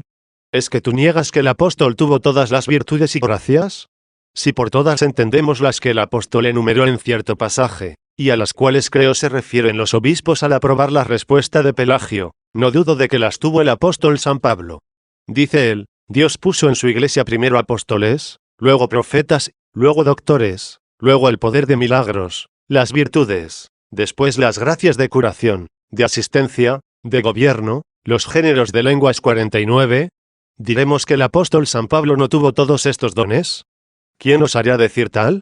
Por el mero hecho de ser apóstol poseía el apostolado. Tenía asimismo el don de profecía. No es profecía suya, pero el Espíritu claramente dice que en los últimos tiempos apostatarán algunos de la ley, dando oídos al espíritu del error y a las enseñanzas del demonio. 50 Era también maestro de los gentiles en la fe y en la verdad. 51 Y obraba virtudes y curaciones, pues se sacudió, 52 sin padecer ningún daño, el reptil que le había picado, y con su palabra curó a un paralítico. No está claro lo que entiende con la palabra ayudas. 53 Adiutoria, porque este vocablo tiene un sentido muy amplio. No obstante, ¿quién dirá que careció de esta gracia San Pablo, cuyo trabajo sabemos cooperaron tanto a la salvación de los hombres? Y que don de gobierno más excelente que el suyo, puesto que primero en vida suya gobernó el Señor por su ministerio tantas iglesias, y ahora las gobierna con sus epístolas. Ni qué género de lenguas pudo faltarle, si dice él mismo: doy gracias a Dios de que hablo en la lengua de cada uno de vosotros. 54 ¿Cómo debemos creer que ninguno de estos dones faltó al apóstol San Pablo? Por eso los jueces aprobaron la respuesta de Pelagio al confesar que le habían sido otorgadas al apóstol todas las gracias. Pero hay otras gracias además de estas. Pues aunque el apóstol San Pablo fuese un miembro tan eximio del cuerpo de Cristo, no vamos a decir que no tuvo más abundantes y excelentes gracias la cabeza de este cuerpo, sea en la carne, sea en el alma del hombre o criatura que el Verbo de Dios asumió en la unidad de persona para hacerse nuestra cabeza y hacernos a nosotros su cuerpo. Y en verdad, si todos pudiesen tener todas las gracias, parecería fuera de propósito traer a cuento el símil de los miembros del cuerpo. Hay ciertas cosas que son comunes a todos los miembros: verbigracia, la salud, la vida, pero hay otras que son propias de cada miembro, de donde resulta que ni el oído percibe los colores, ni el ojo los sonidos. Por eso dice San Pablo: si todo el cuerpo es ojo, ¿dónde está el oído? Si todo es oído, ¿dónde está el olfato? 55 Lo que no quiere decir que sea imposible para Dios dar a la oreja aptitud para ver y a los ojos para oír. El apóstol dice claramente lo que de hecho ha obrado Dios en el cuerpo de Cristo, que es la Iglesia, y qué diversidad de iglesias que, como miembros diversos, poseen dones propios. Es, por tanto, evidente la razón y por la que los acusadores de Pelagio no quisieron que se negase la diversidad de gracias, y por la que los obispos, teniendo en cuenta cómo San Pablo poseía todas las gracias referidas, aprobaron la respuesta de Pelagio. 33. ¿Que por qué he dicho antes que no me satisfacía este capítulo? Por lo que dice Pelagio, que Dios da todas las gracias a quien sea digno de recibirlas, como las dio a San Pablo. No estaría preocupado por esta respuesta si ella no fuera, al callar y disimular nosotros, un ataque a la gracia de Dios, que es lo que sobre todo nos debe preocupar en este asunto. Al leerlo, no pude menos que sospechar al ver que no dice, Dios da a quien quiere, sino que dice, Dios da todas las gracias al que sea digno de recibirlas. Desaparece el nombre mismo de gracia, y también su sentido si no se da gratuitamente, sino que la recibe el que fuere digno. ¿Me dirá acaso alguno que hago injuria al apóstol San Pablo porque no lo creo digno de la gracia? Muy al contrario, hago injuria al apóstol y merezco castigo, si no creo lo que él enseña. ¿Por ventura no define él la gracia diciendo que se llama así porque se da gratuitamente? Porque dice el apóstol, ahora bien, si es por gracia, ¿ya no es por las obras? Pues si así fuera, la gracia ya no sería gracia. 56 Por lo que también dice, al que trabaja no se le abona el jornal como favor, sino como deuda. 57 Sí, pues, es digno, tiene una deuda a su favor, y si hay deuda, ya no hay gracia, por cuanto la gracia se da, la deuda se paga. Así que la gracia se otorga a los indignos a fin de que se pague lo debido a los dignos, pero para que los dignos tengan los bienes que merecerán recibir como paga, es el mismo quien, cuando eran indignos, les otorgó los bienes que no merecían tener. 34. Pero replicará tal vez Pelagio que el apóstol fue digno, no por sus obras, sino por su fe, de ser enriquecido de tan soberanas gracias. No merecieron esto sus obras buenas, que en realidad de verdad no tuvo, sino su fe. Pero, ¿es que la fe no tiene buenas obras? Precisamente la fe que actúa por la caridad es la que en verdad obra. Por más que se ensalcen las obras de los infieles, 58 sabemos que es verdadera e irrebatible la sentencia del apóstol, todo lo que no procede de la fe es pecado. 59 Por eso repite con frecuencia que se nos imputa la justicia no por las obras, sino por la fe, puesto que es la fe actuada por la caridad la que obra, a fin de que nadie se imagine que alcanza la fe por medio de las obras, cuando la verdad es que la fe es el principio de las buenas obras, porque, como acabamos de decir, lo que no procede de la fe es pecado. Esta es la razón de que se diga a la Iglesia en el Cantar de los Cantares: del principio de la fe vendrás y pasarás adelante. 60 Por tanto, aunque la fe alcance la gracia de obrar bien, con ninguna otra fe hemos merecido la fe, sino que la misericordia del Señor se ha adelantado a dárnosla para que mediante ella le sigamos. 61 ¿O es que nos la hemos dado nosotros mismos y nosotros mismos nos hemos hecho fieles? También aquí clamaré: Él nos ha hecho y no nosotros mismos. 62 No otra cosa nos enseña el apóstol al decir: por la gracia de Dios que me ha sido dada os digo a cada uno de vosotros que no os estiméis por encima de lo que conviene, sino estimaos moderadamente, cada uno según la medida de la fe que Dios otorgó a cada uno. 63 De aquí también lo que dice: ¿qué tienes que no hayas recibido? 64 De cuanto hemos recibido procede cuanto de bueno hay en nuestras acciones. 35 Pues, como escribe el mismo apóstol, he combatido el buen combate, he terminado mi carrera, he guardado la fe. Ya me está preparada la corona de la justicia, que me otorgará aquel día el Señor, justo juez. 65 Si la corona no se da a los dignos, sino a los indignos. Quien esto dice no tiene en cuenta que no se hubiera podido dar la corona al digno si no se hubiera otorgado la gracia al indigno. Dice San Pablo: he combatido el buen combate, pero también dice: doy gracias a Dios, que nos ha concedido la victoria por nuestro Señor Jesucristo. 66 Dice: he terminado mi carrera. Pero dice también: no es del que quiere ni del que corre, sino de Dios, que tiene misericordia. 67 Escribe: he guardado la fe. Pero también escribe: sé a quien me he confiado, y estoy seguro de que puede guardar mi depósito para aquel día. 68 Es decir, mi encomienda, pues en algunos códices no se lee depositum, sino una palabra más llana, comendatum. ¿Y qué es lo que encomendamos a Dios sino las cosas que le pedimos nos conserve, entre las cuales está nuestra fe? ¿Qué es lo que con su oración encomendó a San Pedro cuando dijo: yo he rogado por ti, oh Pedro, para que no desfallezca tu fe? 69 Sino que Dios guardara su fe a fin de que no desfalleciera cediendo a la tentación. Por lo cual, oh bienaventurado Pablo, gran predicador de la gracia, osaré decirlo sin temor, porque ¿quién será más indulgente conmigo que tú, que dijiste debían decirse y enseñarse estas cosas? Osaré, repito, decir: Dios paga tus méritos con la corona, pero tus méritos son dádiva de Dios. 36 Paga Dios la deuda al apóstol digno, pero antes había dado gratuitamente el apostolado al que era indigno. ¿Me retractaré de lo que acabo de decir? No, en manera alguna. Con el mismo testimonio de San Pablo me defenderé de mis adversarios, y no me llamará atrevido sino quien llame mentiroso al apóstol. Él clama, él da testimonio, él, para agradecer los beneficios que Dios le ha concedido y gloriarse no en sí mismo, sino en el Señor. 70 No solamente dice que careció de buenas obras, sino que además recuerda sus malas obras con el fin de manifestar y encarecer la gracia de Dios. No soy idóneo, dice, para ser llamado apóstol. 71 ¿Y qué significa esto sino que no soy digno? Porque digno se lee en muchos de los códices latinos. De esto se trata, es decir, que el oficio del apostolado abarca todas estas gracias. No era decoroso ni conveniente que el apóstol no tuviera el don de la profecía, o que no fuese doctor, o que no se distinguiera por las virtudes, o por el don de curaciones, o que no prestara asistencia, ni gobernase las iglesias, ni sobresaliera por los géneros de lenguas. Todo esto encierra el apostolado. Pues consultémosle mejor a él y oigamos su respuesta. Digámosle: bienaventurado apóstol San Pablo, el monje Pelagio dice que tú fuiste digno de recibir todas las gracias de tu apostolado. ¿Tú qué dices? Yo, dice, no soy digno de ser llamado apóstol. Así pues, ¿cómo, por honrar a San Pablo, ¿He de dar más crédito a Pelagio que a San Pablo en lo que concierne a San Pablo? No haré tal. Si tal hiciera, en vez de honrar a San Pablo, me honraría a mí mismo. Oigamos por qué no es digno de ser llamado apóstol, porque he perseguido, dice, a la Iglesia de Dios 72 mirando las cosas humanamente. ¿Quién no juzgaría que el apóstol San Pablo debía ser condenado en vez de ser llamado?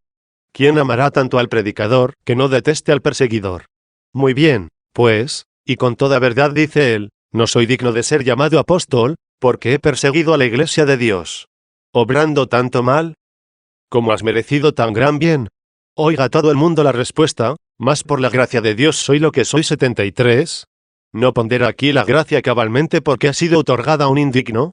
Y su gracia, dice, no fue en mí estéril 74. Esto mismo lo recomienda a los demás, para poner de relieve el libre albedrío de la voluntad. Os mandamos y rogamos que no recibáis en vano la gracia del Señor 75. ¿Y cómo prueba que la gracia de Dios no ha sido en él estéril sino por lo que sigue? Pero he trabajado más que todos ellos. 76 Luego no trabajó para recibir la gracia de Dios, sino que recibió la gracia de Dios para trabajar, y de esta suerte recibió gratuitamente, siendo indigno, la gracia de Dios, a fin de ser hecho digno de recibir los premios merecidos. Ni aun el mismo trabajo osó atribuirse, pues habiendo dicho, he trabajado más que todos ellos, añadió seguidamente, no yo, sino la gracia de Dios conmigo 77. Oh eximio maestro, confesor y predicador de la gracia. ¿Qué quiere decir? He trabajado, mas no yo. Tan pronto como se envanece algún tanto la voluntad, muéstrase vigilante la piedad y túrbase la humildad, porque se reconoce a sí misma la fragilidad. 37. Con razón el obispo de la iglesia de Jerusalén, Juan, alegó, como consta por las actas, este mismo testimonio, según refirió a los obispos, que con él formaban el tribunal en aquel juicio y que le preguntaron acerca de lo actuado antes del juicio ante él mismo.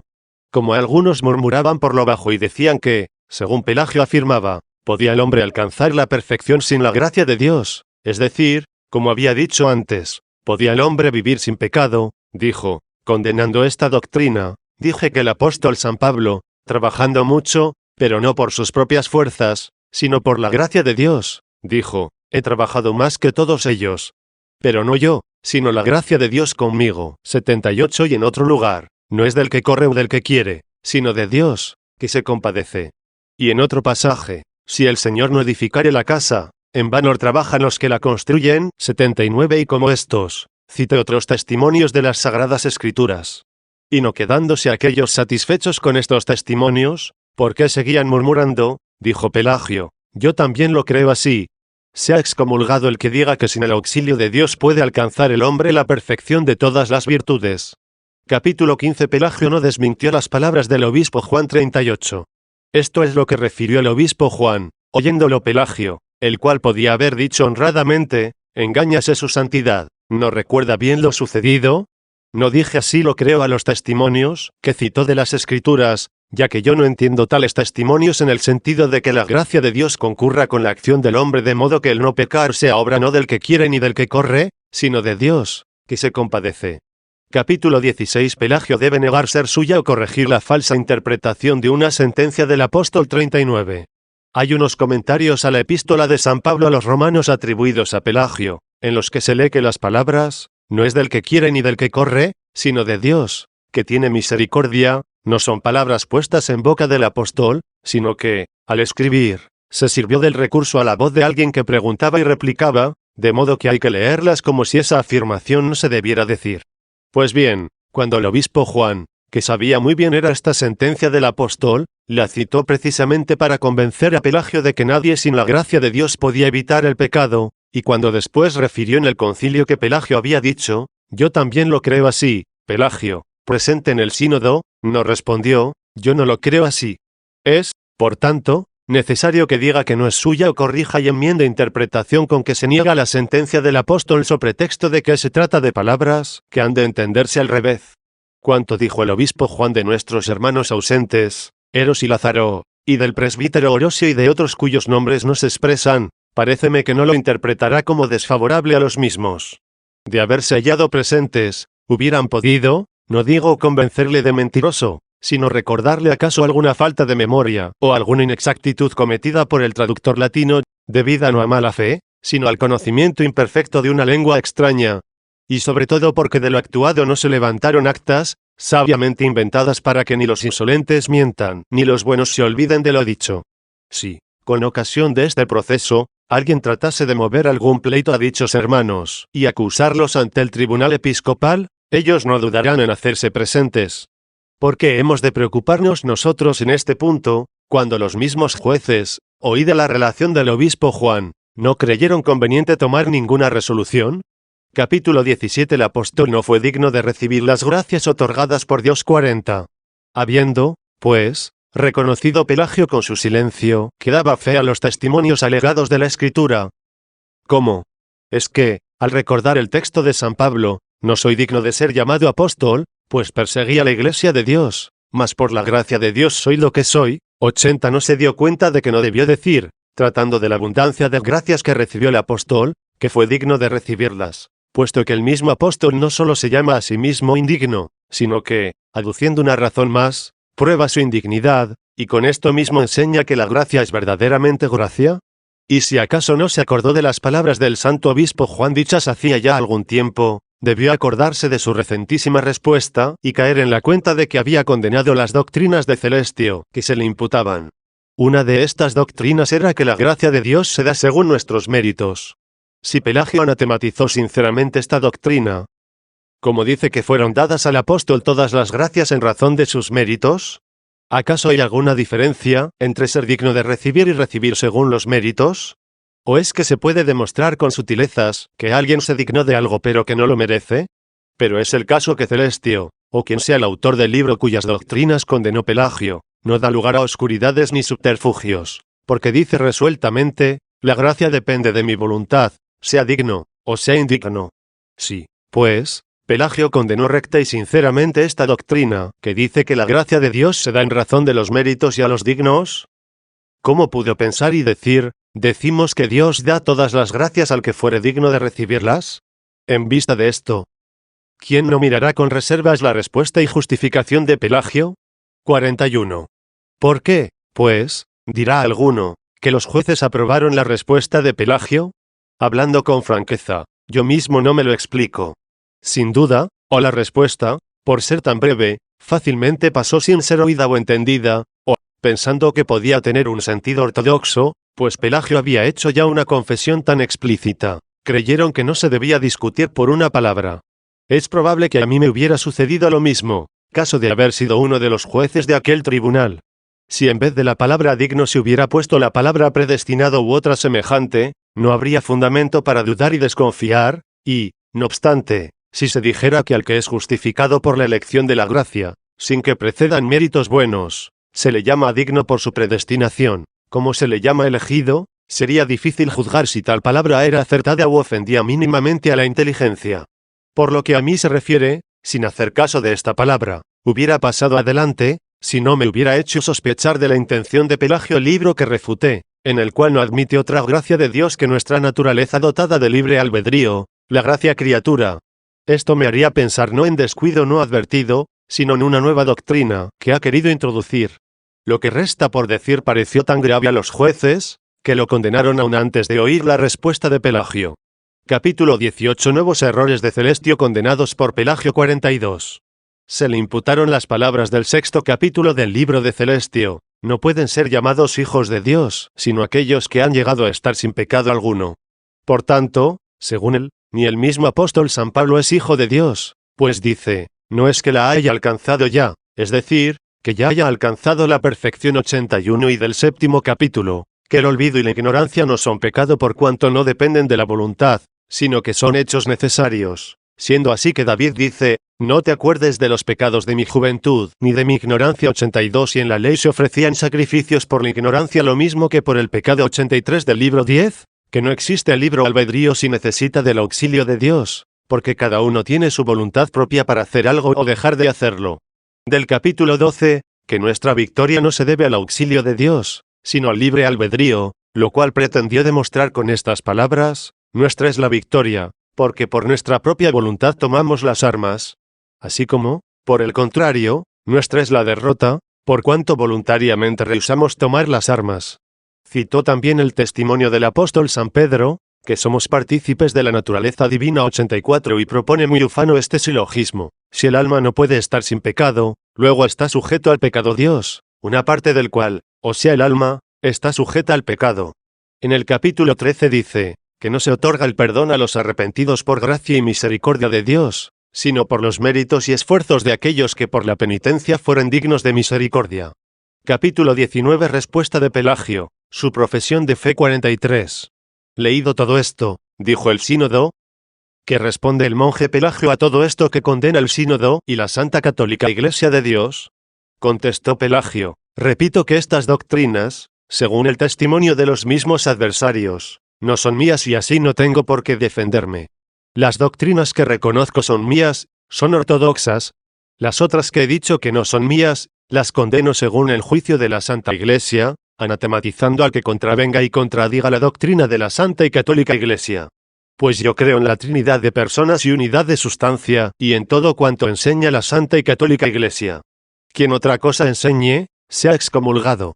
Capítulo 20 Absolución de Pelagio 44.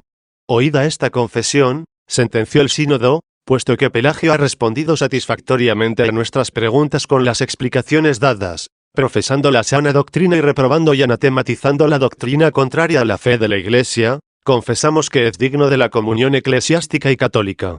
Capítulo 21 Es sospechosa la justificación de Pelagio 45. Estas son las actas con las que los amigos de Pelagio tanto se alegran de su justificación. Yo, puesto que Pelagio tuvo buen cuidado de hacer resaltar la amistad que me unía a él citando mi carta, que se leyó e insertó en las actas, deseo fervorosamente su salvación por Jesucristo. Pero no me parece que deba alegrarme a la ligera de esta justificación, que tenemos que creer por no estar demostrada.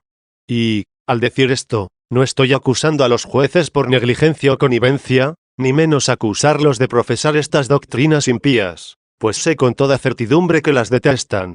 Pero, alabando y aprobando su juicio, como es de rigor, paréceme que Pelagio no consiguió salir justificado frente a quienes lo conocían bien y con certeza. Como los jueces juzgaban a un hombre que no conocían, y, por otra parte, estaban ausentes los que habían presentado contra él la acusación, no pudieron someter a Pelagio a un examen completo. Esto no obstante, si los que estaban empeñados en el triunfo de la impiedad aceptan el juicio de los obispos, habrán de confesar que los obispos hirieron de muerte la herejía.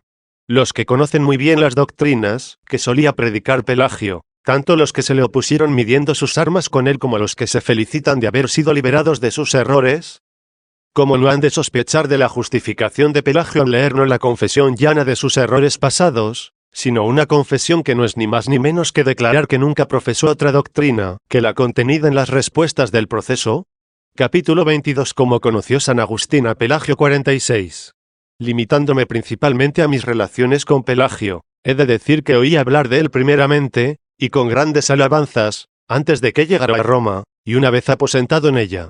Más tarde, la fama nos trajo la noticia de sus disputas contra la gracia de Dios, y aunque esto, que no podía menos de apesadumbrarme, me lo referían personas dignas de todo crédito, quería yo saberlo por confesión del mismo Pelagio, o leerlo en algún libro suyo, con el fin de que, si me ponía a rebatir sus errores, no lo pudiese él negar. Cuando más tarde llegó al África, hallándome yo ausente, arribó a Hipona, pero, según me dijeron los míos, no se le oyó absolutamente nada de lo que se decía de él, porque se marchó antes de lo previsto.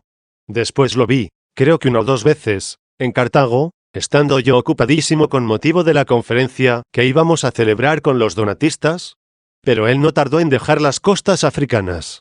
Entretanto, sus discípulos propagaban ardorosamente estas novedades, siendo Celestio denunciado ante un tribunal eclesiástico, el cual dictó contra él la sentencia que merecía su impiedad.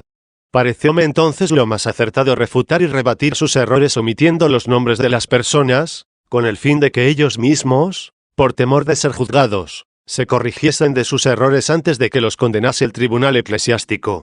Combatí, pues, sin tregua, en libros y sermones predicados al pueblo, esta perniciosa doctrina. Capítulo 23 Refuta San Agustín un libro de Pelagio 47. Cuando Timasio y Santiago, siervos de Dios y varones buenos y virtuosos, me entregaron el libro del que antes hice mención, en el cual Pelagio se propone abiertamente la cuestión de la gracia, que había concitado una gran animadversión contra él, y que Pelagio resuelve muy sencillamente llamando gracia de Dios a la naturaleza creada con el libre albedrío y, alguna vez, aunque sin mucho empeño ni abiertamente, a la naturaleza junto con la ayuda de la ley, o al perdón de los pecados. Entonces vi con toda claridad que había en esta doctrina un veneno de perversidad muy contrario a la salvación cristiana. Ni aun entonces revelé en mi libro, al refutar el suyo, el nombre de Pelagio, pareciéndome que sería más útil no herir, en gracia a la amistad, su respeto personal, aunque sus escritos no podía menos de combatirlos. Por eso me desagrada ahora que Pelagio dijera en este juicio, anatematizo a los que profesan o profesaron esta doctrina. Bastaba con que hubiera dicho a los que profesan, y creeríamos en su enmienda, mas añadiendo o profesaron antes. No comete una injusticia contra los que estaban ya libres del error que habían aprendido de otros o de él mismo. Además, ¿cuántos saben que antes no solo profesó, sino que también enseñó estas doctrinas? ¿Cómo no han de sospechar que anatematiza fingidamente a los que las profesan, pues entre ellos se encuentra el mismo maestro? No sé con qué ojos y con qué cara mirará, por no citar otros nombres, a Timasio y Santiago, sus amigos y también sus discípulos, a quienes dirigí el libro 85 con que refuté el de Pelagio. Me ha parecido conveniente no pasar en silencio la carta con que me contestaron. Hela aquí. Capítulo 24. Carta de Timasio y Santiago a San Agustín 48. Al Beatísimo Señor y Venerable Padre y Obispo Agustín desean salud en el Señor Timasio y Santiago. Nos ha confortado y consolado tanto la gracia de Dios administrada por tu ministerio, que con sinceridad decimos, Beatísimo Señor y Venerable Padre, envió su palabra y los sano 86 vemos, en efecto, que con gran diligencia tu santidad ha hecho un estudio acabadísimo del contenido del libro, y nos causan asombro tus atinadísimas respuestas, ora referentes a aquellas cosas que el cristiano debe detestar y huir, ora relativas a aquellas otras en que no consta con toda certidumbre que erró, bien que aun en estas, no sabemos con qué astucia suprimía también la gracia de Dios. Una cosa nos apena en medio de tan gran beneficio, y es que tan tardíamente resplandeciera este favor de la divina gracia. Porque están ausentes algunos cuya ceguera debiera curarse con la luz de tan evidente verdad, pero confiamos en que, aunque sea más tarde, ha de llegar hasta ellos la misma gracia con el favor de Dios, que quiere que todos los hombres se salven y lleguen al conocimiento de la verdad 87, aunque nosotros, enseñados por tu espíritu de caridad, desechamos hace mucho tiempo la servidumbre del error. No dejamos de dar gracias porque con tus palabras podemos persuadir fácilmente a los demás de lo que antes que ellos hemos creído, merced a la riqueza exuberante de la sabiduría de tu santidad. Y de otra mano, que la misericordia de Dios te guarde y glorifique eternamente y que te acuerdes de nosotros. Capítulo 25. Pelagio debe retractarse de su error 49. Si Pelagio confesara que profesó algún tiempo este error sin darse de ello mucha cuenta, pero que ahora anatematiza a los que lo abrazan, quien no se felicitase con él por verle vuelto al camino de la verdad no tendría entrañas de caridad.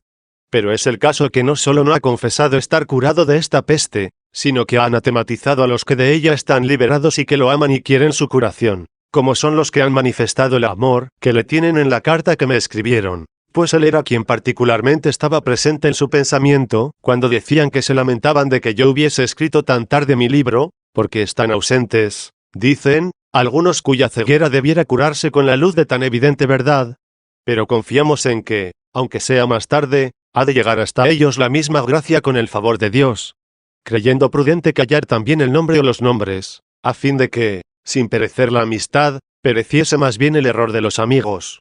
50. Si Pelagio piensa ahora en Dios, si no es ingrato a su misericordia, que lo ha llevado al tribunal de los obispos para que no osaran adelante defender doctrinas ya condenadas, reconociendo que se deben detestar y desechar, este mi escrito, en que descubro la llaga revelando su nombre, lo recibirá más agradecido que recibió la carta, con la que, temiendo desagradarle, contribuí a aumentar el tumor, de lo que me arrepiento. Si se irrita conmigo, advierta que su ira es injusta, y que para triunfar de ella no deje de pedir la gracia de Dios, que ha confesado en este juicio ser necesaria en cada uno de nuestros actos, y por la gracia alcanzará verdadera victoria.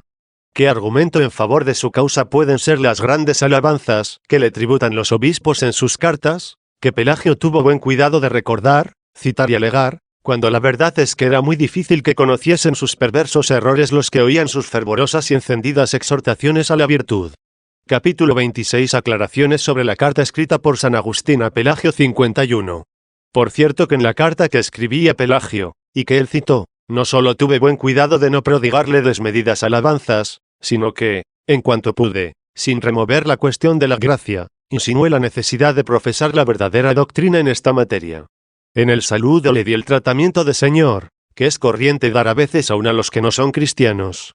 Y no es esto un formulismo mentiroso, porque a todos debemos en cierto modo servir libremente para que logren su salvación por Cristo. Le llamé amadísimo, y lo llamo ahora y lo seguiré llamando, por más que él se enoje, pues si no lo amo a pesar de su enojo, me haría daño a mí mismo. Lo llamaba deseadísimo, porque tenía grandes deseos de tratar personalmente con él, pues ya tenía noticias de que, cuantas veces salía a relucir la cuestión de la gracia, por la que somos justificados, no dejaba de asestar contra ella algún tiro para combatirla. La misma brevedad del texto de la carta confirma lo que vengo diciendo, puesto que, después de agradecerle la alegría que me había proporcionado con su carta dándome noticias de su salud y de la de los suyos, la cual es un bien que, junto con la corrección, les debemos desear, hacía votos porque Dios le concediese no los bienes que se refieren a la salud del cuerpo, sino más bien aquellos otros que él pensaba, y quizá piensa aún, dependen del libre albedrío y de sí mismo, deseándole por ello la vida eterna. Y como en su carta, a la que yo contestaba, me alababa en términos muy expresivos y corteses de poseer yo tales bienes, le pedía que rogase por mí para que Dios me hiciera tal como él pensaba que yo era, advirtiéndole así, contra lo que él opinaba, que la misma virtud por la que me alababa no es del que quiere ni del que corre, sino de Dios, que se compadece. 88. A esto se reduce el contenido de mi breve carta, y no fue otro el pensamiento que la inspiró. Dice así, capítulos 27 y 28. Carta de San Agustín a Pelagio 52. Al amadísimo Señor y deseadísimo hermano Pelagio, le desea Agustín salud en el Señor. Te agradezco la alegría que me has proporcionado con tu carta y con las noticias que me das de tu salud y de la de los tuyos. Que Dios te lo pague concediéndote, amadísimo Señor y deseadísimo hermano, los bienes que siempre te hagan bueno y eternamente dichoso en su compañía. Yo, aunque no veo en mí lo que dicen las inmerecidas alabanzas de tu carta, pero no puedo menos de mostrarme agradecido a quien se muestra benévolo con mi pequeñez, rogándote al mismo tiempo que ores por mí a fin de que Dios me haga como tú crees que soy yo. Y de otra mano, que te acuerdes de mí y sirvas incólume al Señor, amadísimo Señor y deseadísimo hermano. Capítulo 29. Pelagio debe condenar sus errores acerca de la gracia. 53. La misma despedida que le hacía, que sirvas a Dios, ya indica que esto es más efecto de la gracia de Dios que de la voluntad del hombre, puesto que no exhorto a esto, ni lo mando o enseño, sino que lo deseo. Así como, si exhortase, o mandase, o enseñase, daría sin más a entender que es obra del libre albedrío, sin que esto fuera negar la gracia de Dios. Así, por el hecho de desear, puse de relieve la gracia de Dios, pero sin destruir el libre albedrío. ¿Qué pretendió, pues, al citar mi carta en este juicio? Porque la verdad es que si hubiese profesado la doctrina de esa carta, no lo hubiesen acusado tal vez ante el tribunal episcopal hermanos virtuosos escandalizados de la perversidad de sus disputas. Lo mismo que yo he dado razón de mi carta, la darían, si fuese necesario, los demás que Pelagio citó en su favor, y dirían lo que pensaban o ignoraban o en qué sentido ha de entenderse lo que escribieron.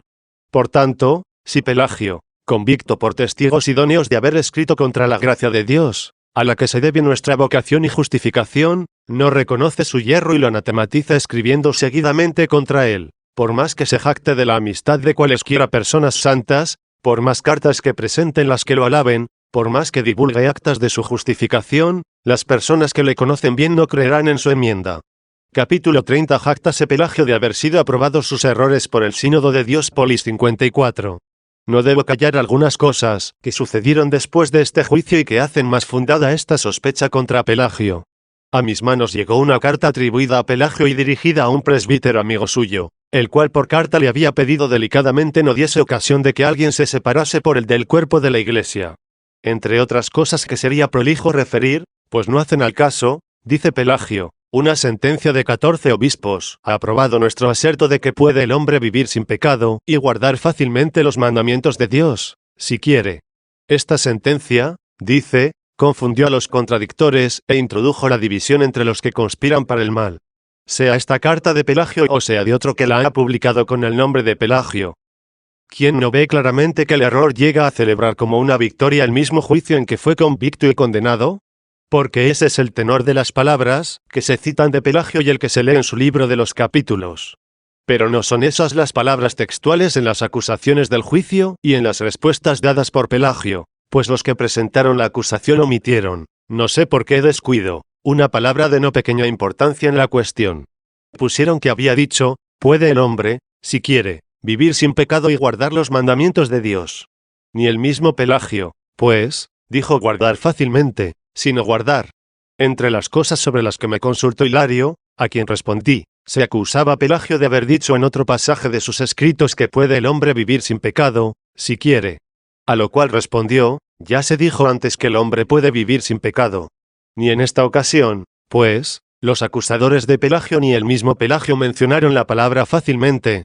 Ya recordamos antes lo que refirió el obispo Juan, como ellos no cesaban de instar y decir que era hereje, pues decía que el hombre puede, si quiere, vivir sin pecado. Le pregunté sobre esto y contestó, no he dicho que el hombre sea por naturaleza impecable, sino que, si quiere trabajar y luchar por su salvación, ha recibido de Dios el poder no pecar y andar por el camino de sus mandamientos.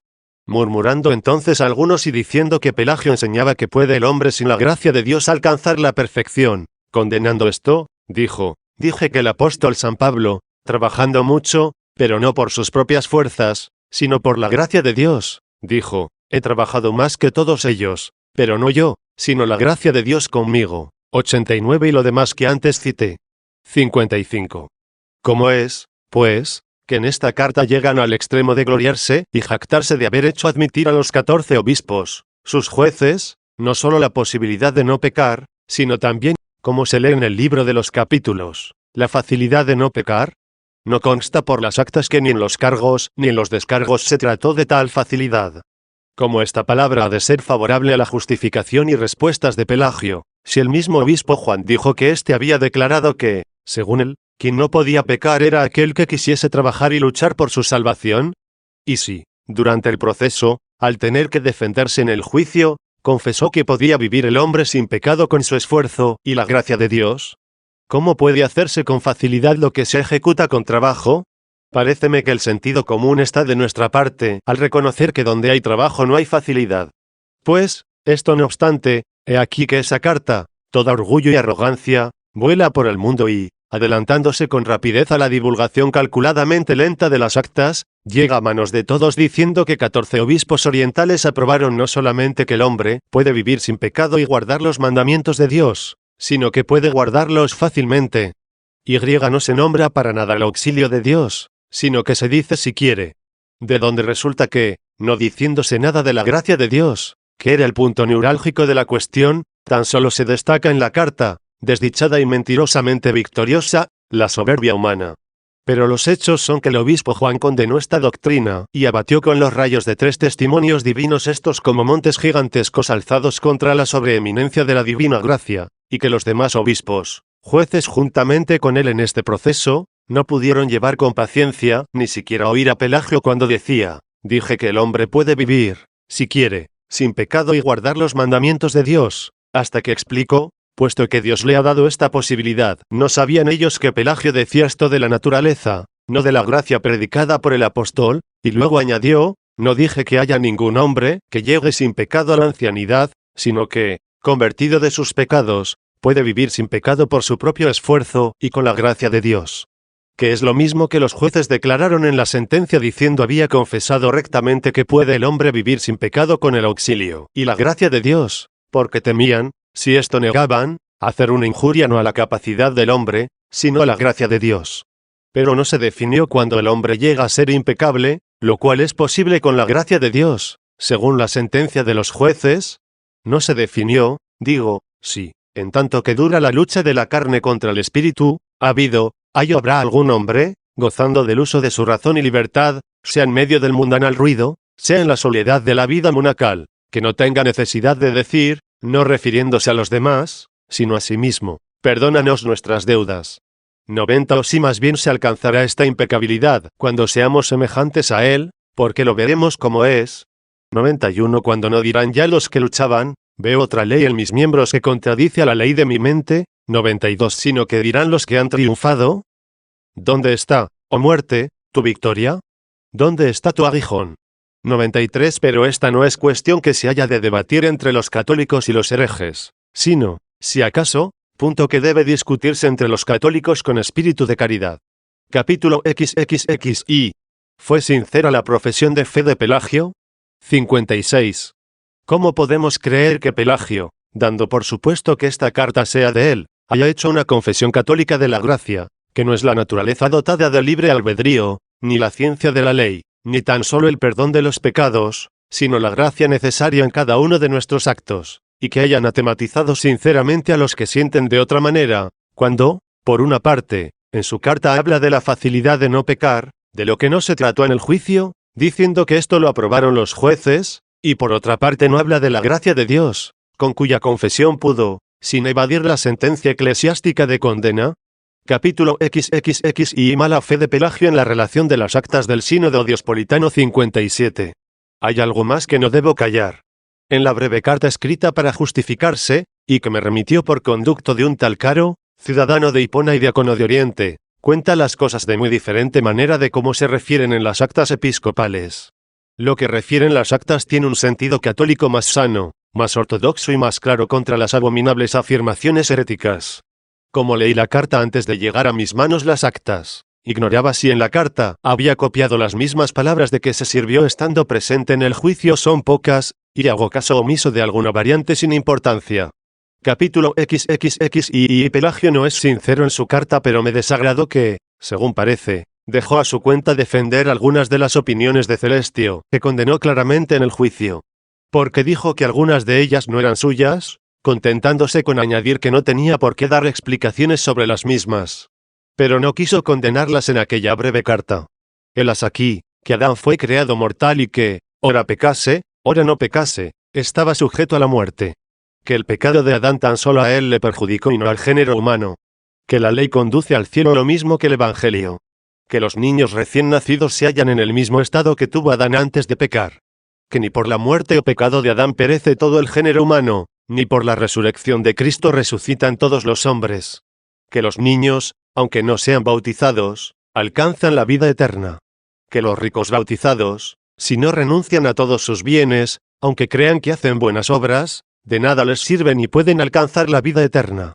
En dicha carta respondió a todo esto, estas opiniones, como reconocen mis acusadores, no son mías, y así no tengo por qué dar explicaciones. En el proceso, sin embargo, había respondido a esas mismas acusaciones. Según reconocen mis acusadores, yo no he sostenido estas doctrinas, y así no tengo por qué dar explicaciones. No obstante, para dar satisfacción al Santo Sínodo, anatematizo a los que las defienden o defendieron en algún tiempo. ¿Por qué no lo hizo constar también así en la carta?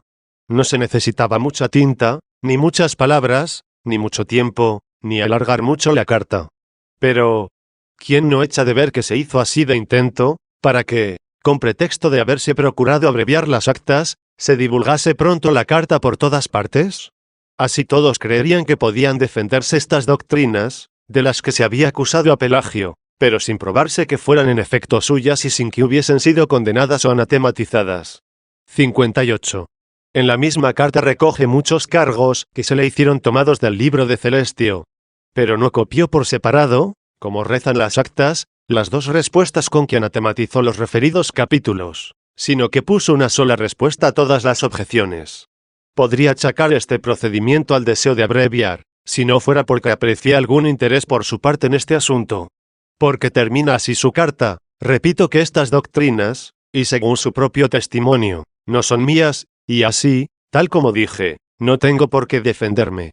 Las doctrinas que reconozco que son mías, afirmo que son ortodoxas, pero las otras que he dicho que no son mías, las condeno según el juicio de la Santa Iglesia, anatematizando a quien se oponga a las doctrinas de la Santa y Católica Iglesia, como también a quienes, inventando falsedades, nos han levantado calumnias.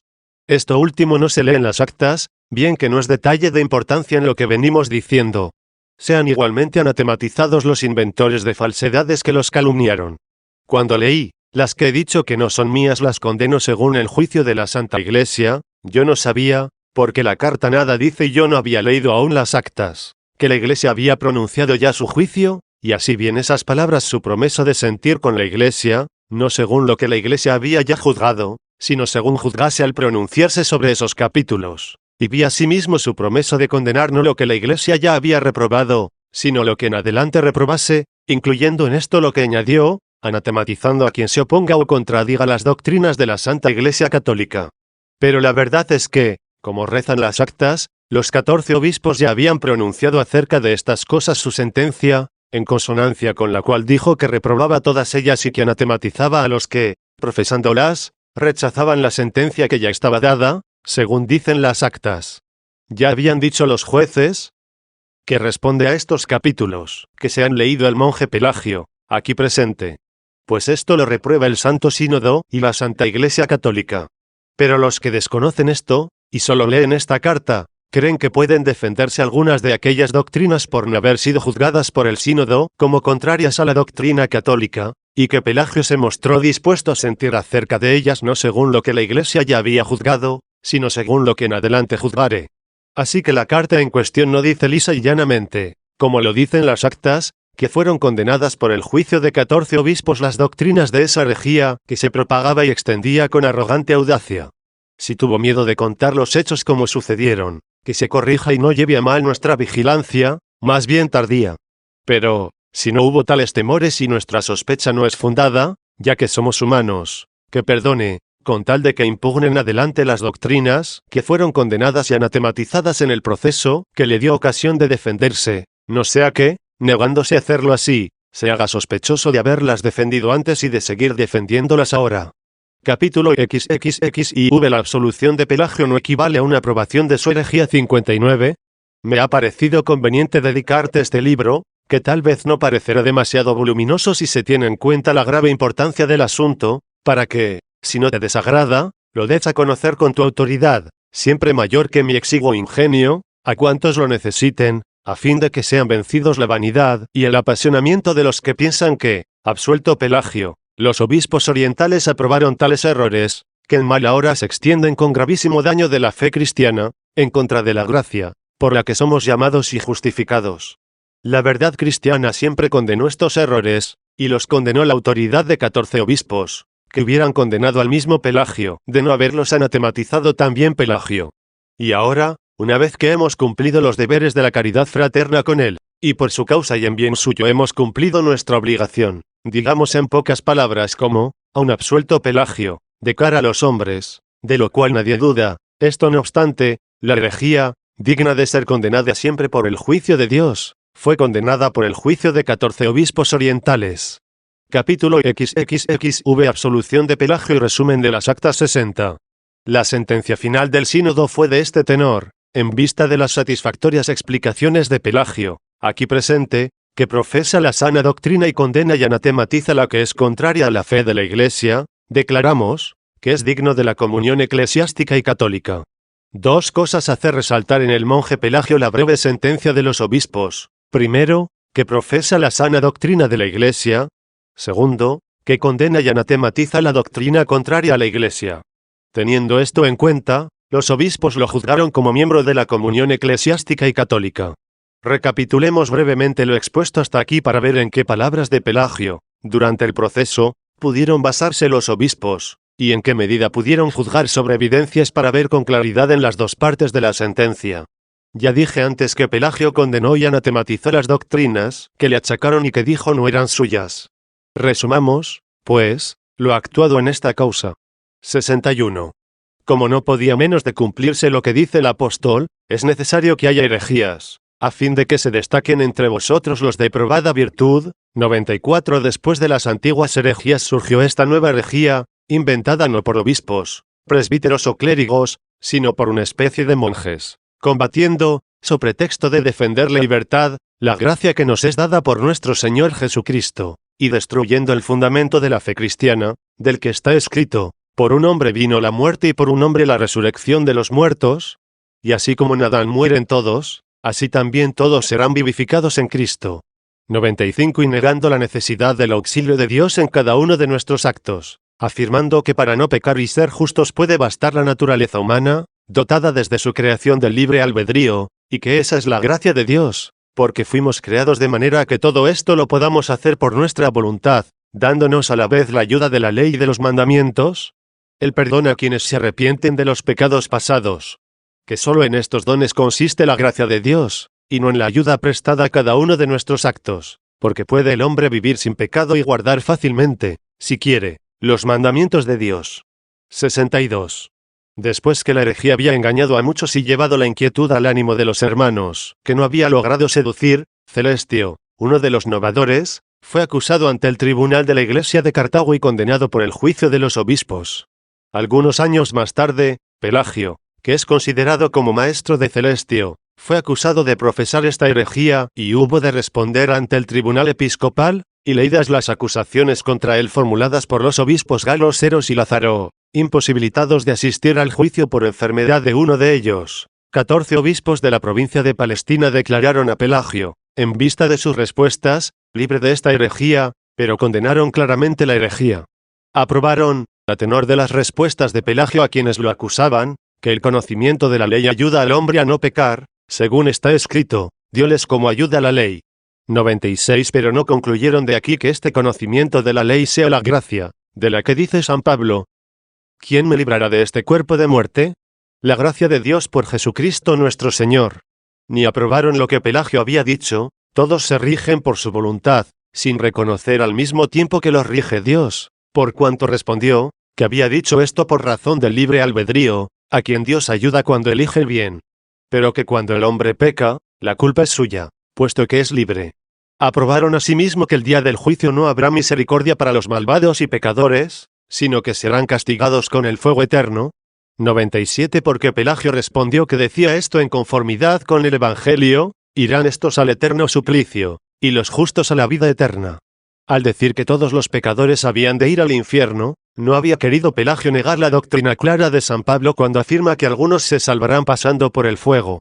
Aprobaron también que en el Antiguo Testamento se había prometido el reino de los cielos, como reza el texto de Daniel aducido por Pelagio, los santos recibirán el reino del Altísimo. 98 Y entendiendo que Pelagio había llamado Antiguo Testamento no solamente al que fue dado en el monte Sinaí, sino también a todas las escrituras canónicas anteriores a la encarnación del Señor.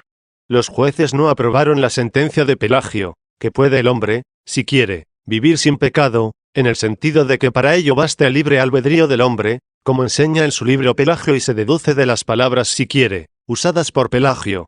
Sino que la aprobaron según la respuesta de Pelagio, o, mejor, como dijeron con más concisión y claridad los obispos, puede el hombre vivir sin pecado con el auxilio y gracia de Dios.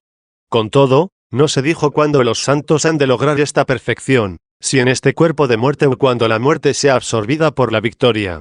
63. En cuanto a las doctrinas que Celestio enseñó o escribió, de las que se acusó a Pelagio por haber sido maestro de aquel, Pelagio reconoció algunas como suyas, pero dijo que no las profesaba en el sentido que le atribuían.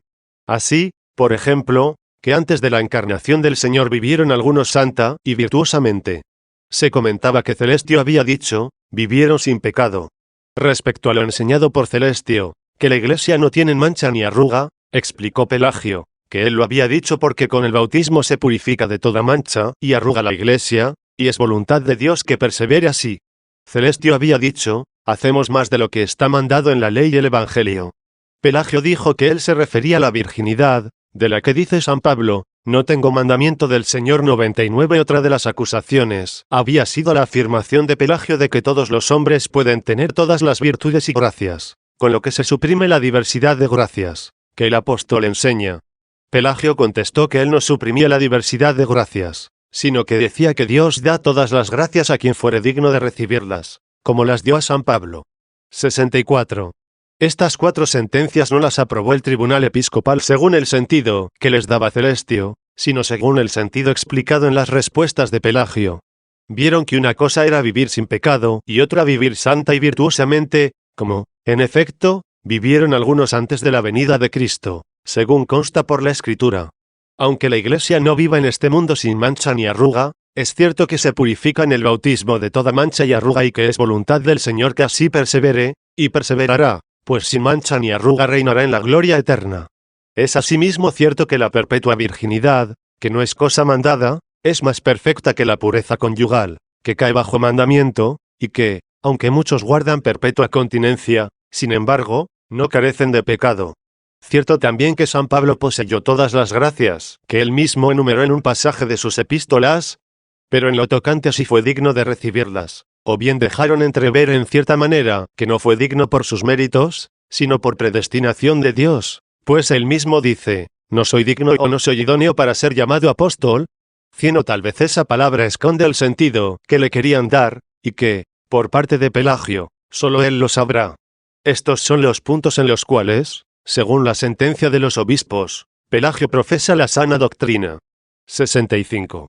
Pasemos ahora a recapitular también cuidadosamente las doctrinas contrarias a la fe católica que Pelagio, al decir de los obispos, condenó y anatematizó, pues en ellas se contiene toda la herejía. Excepción hecha de lo que se dijo que había escrito adulando a no sé qué viuda, pero que él rechazó diciendo que ni esa doctrina se hallaba en sus libros, ni jamás la había enseñado, y que condenaba no como herejes, sino como necios. Estas son las enseñanzas con las que la maleza de esta herejía se propaga día a día, y ya nos lamentamos de que se está convirtiendo en selva. Que Adán fue creado mortal y que, ora pecase, ora no pecase, estaba sujeto a la muerte. Que el pecado de Adán tan solo a él perjudicó, y no al género humano. Que la ley conduce al cielo lo mismo que el Evangelio. Que los niños recién nacidos se hallan en el mismo estado que tuvo Adán antes de pecar. Que ni por la muerte o pecado de Adán muere todo el género humano, ni por la resurrección de Cristo resucitan todos los hombres. Que los párvulos alcanzan, aunque no se bauticen, la vida eterna. Que los ricos bautizados, si no renuncian a todos sus bienes, aunque crean que hacen buenas obras, de nada les sirven y pueden alcanzar la vida eterna. Que no se da para cada uno de los actos la gracia de Dios, puesto que ésta consiste en el libre albedrío y en la ley y la doctrina. Que la gracia de Dios se da según nuestros méritos, y, por tanto, la gracia de Dios depende de la voluntad del hombre, sea digno, o sea indigno. Que no pueden llamarse hijos de Dios sino quienes han llegado a estar sin pecado alguno. Que el olvido y la ignorancia no son pecado, porque no dependen de la voluntad, sino que son cosas necesarias. Que el libre albedrío deja de serlo si necesita del auxilio de Dios, pues cada uno tiene su propia voluntad para hacer o dejar de hacer esto o lo otro. Que nuestra victoria no se debe al auxilio de Dios, sino al libre albedrío. Que de las palabras de San Pedro, que dice que somos partícipes de la naturaleza divina, se sigue que el alma puede carecer de pecado como Dios.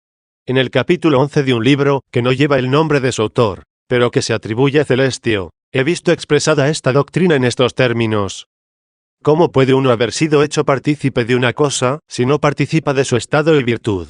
Por eso, los hermanos entendieron que Celestio admitía que el alma y Dios son de la misma naturaleza, que el alma comparte con Dios el estado y la virtud, y enseñaba que el alma es una parte de Dios. Tal era el sentido que dieron a aquellas palabras, que el alma comparte con Dios el estado y la virtud.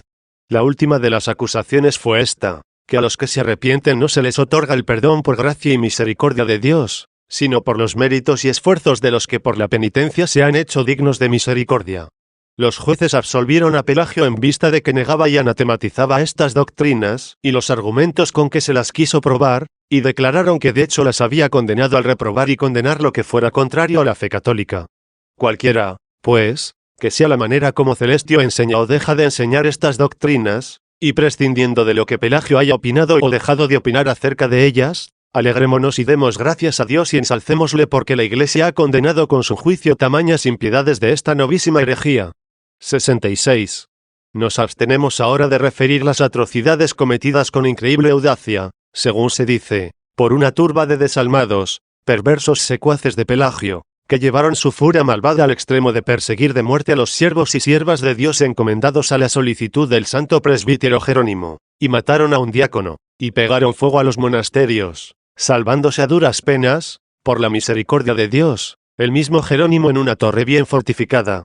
Esperemos a que nuestros hermanos los obispos de aquella región tomen sus resoluciones en vista de tantos males, porque, ¿cómo vamos a suponer que puedan disimularlos? Las impías doctrinas de hombres de esta ralea deben ser combatidas por todos los católicos, aun por los que viven lejos de aquellos países, para que no causen daños allí a donde pueden llegar. Pero los reprobables, cuyo castigo toca a la autoridad episcopal, deben ser reprimidos con diligencia pastoral y con piadoso rigor, allí donde se comenten, por los obispos del lugar o de los lugares vecinos. Nosotros, que tan lejos vivimos del lugar de aquellos sucesos, anhelamos que todo termine sin que haya necesidad de ulteriores juicios y de modo que, por la misericordia de Dios, se dé una reparación a los que padecieron tan gran escándalo con la noticia de aquellos crímenes. y demos fin a este libro, que, si como espero, es de tu agrado, con el favor de Dios será útil a los que lo leyeren, siendo tu nombre, a quien lo dedico, preciosa recomendación, y tu diligencia en darlo a conocer, garantía de su difusión.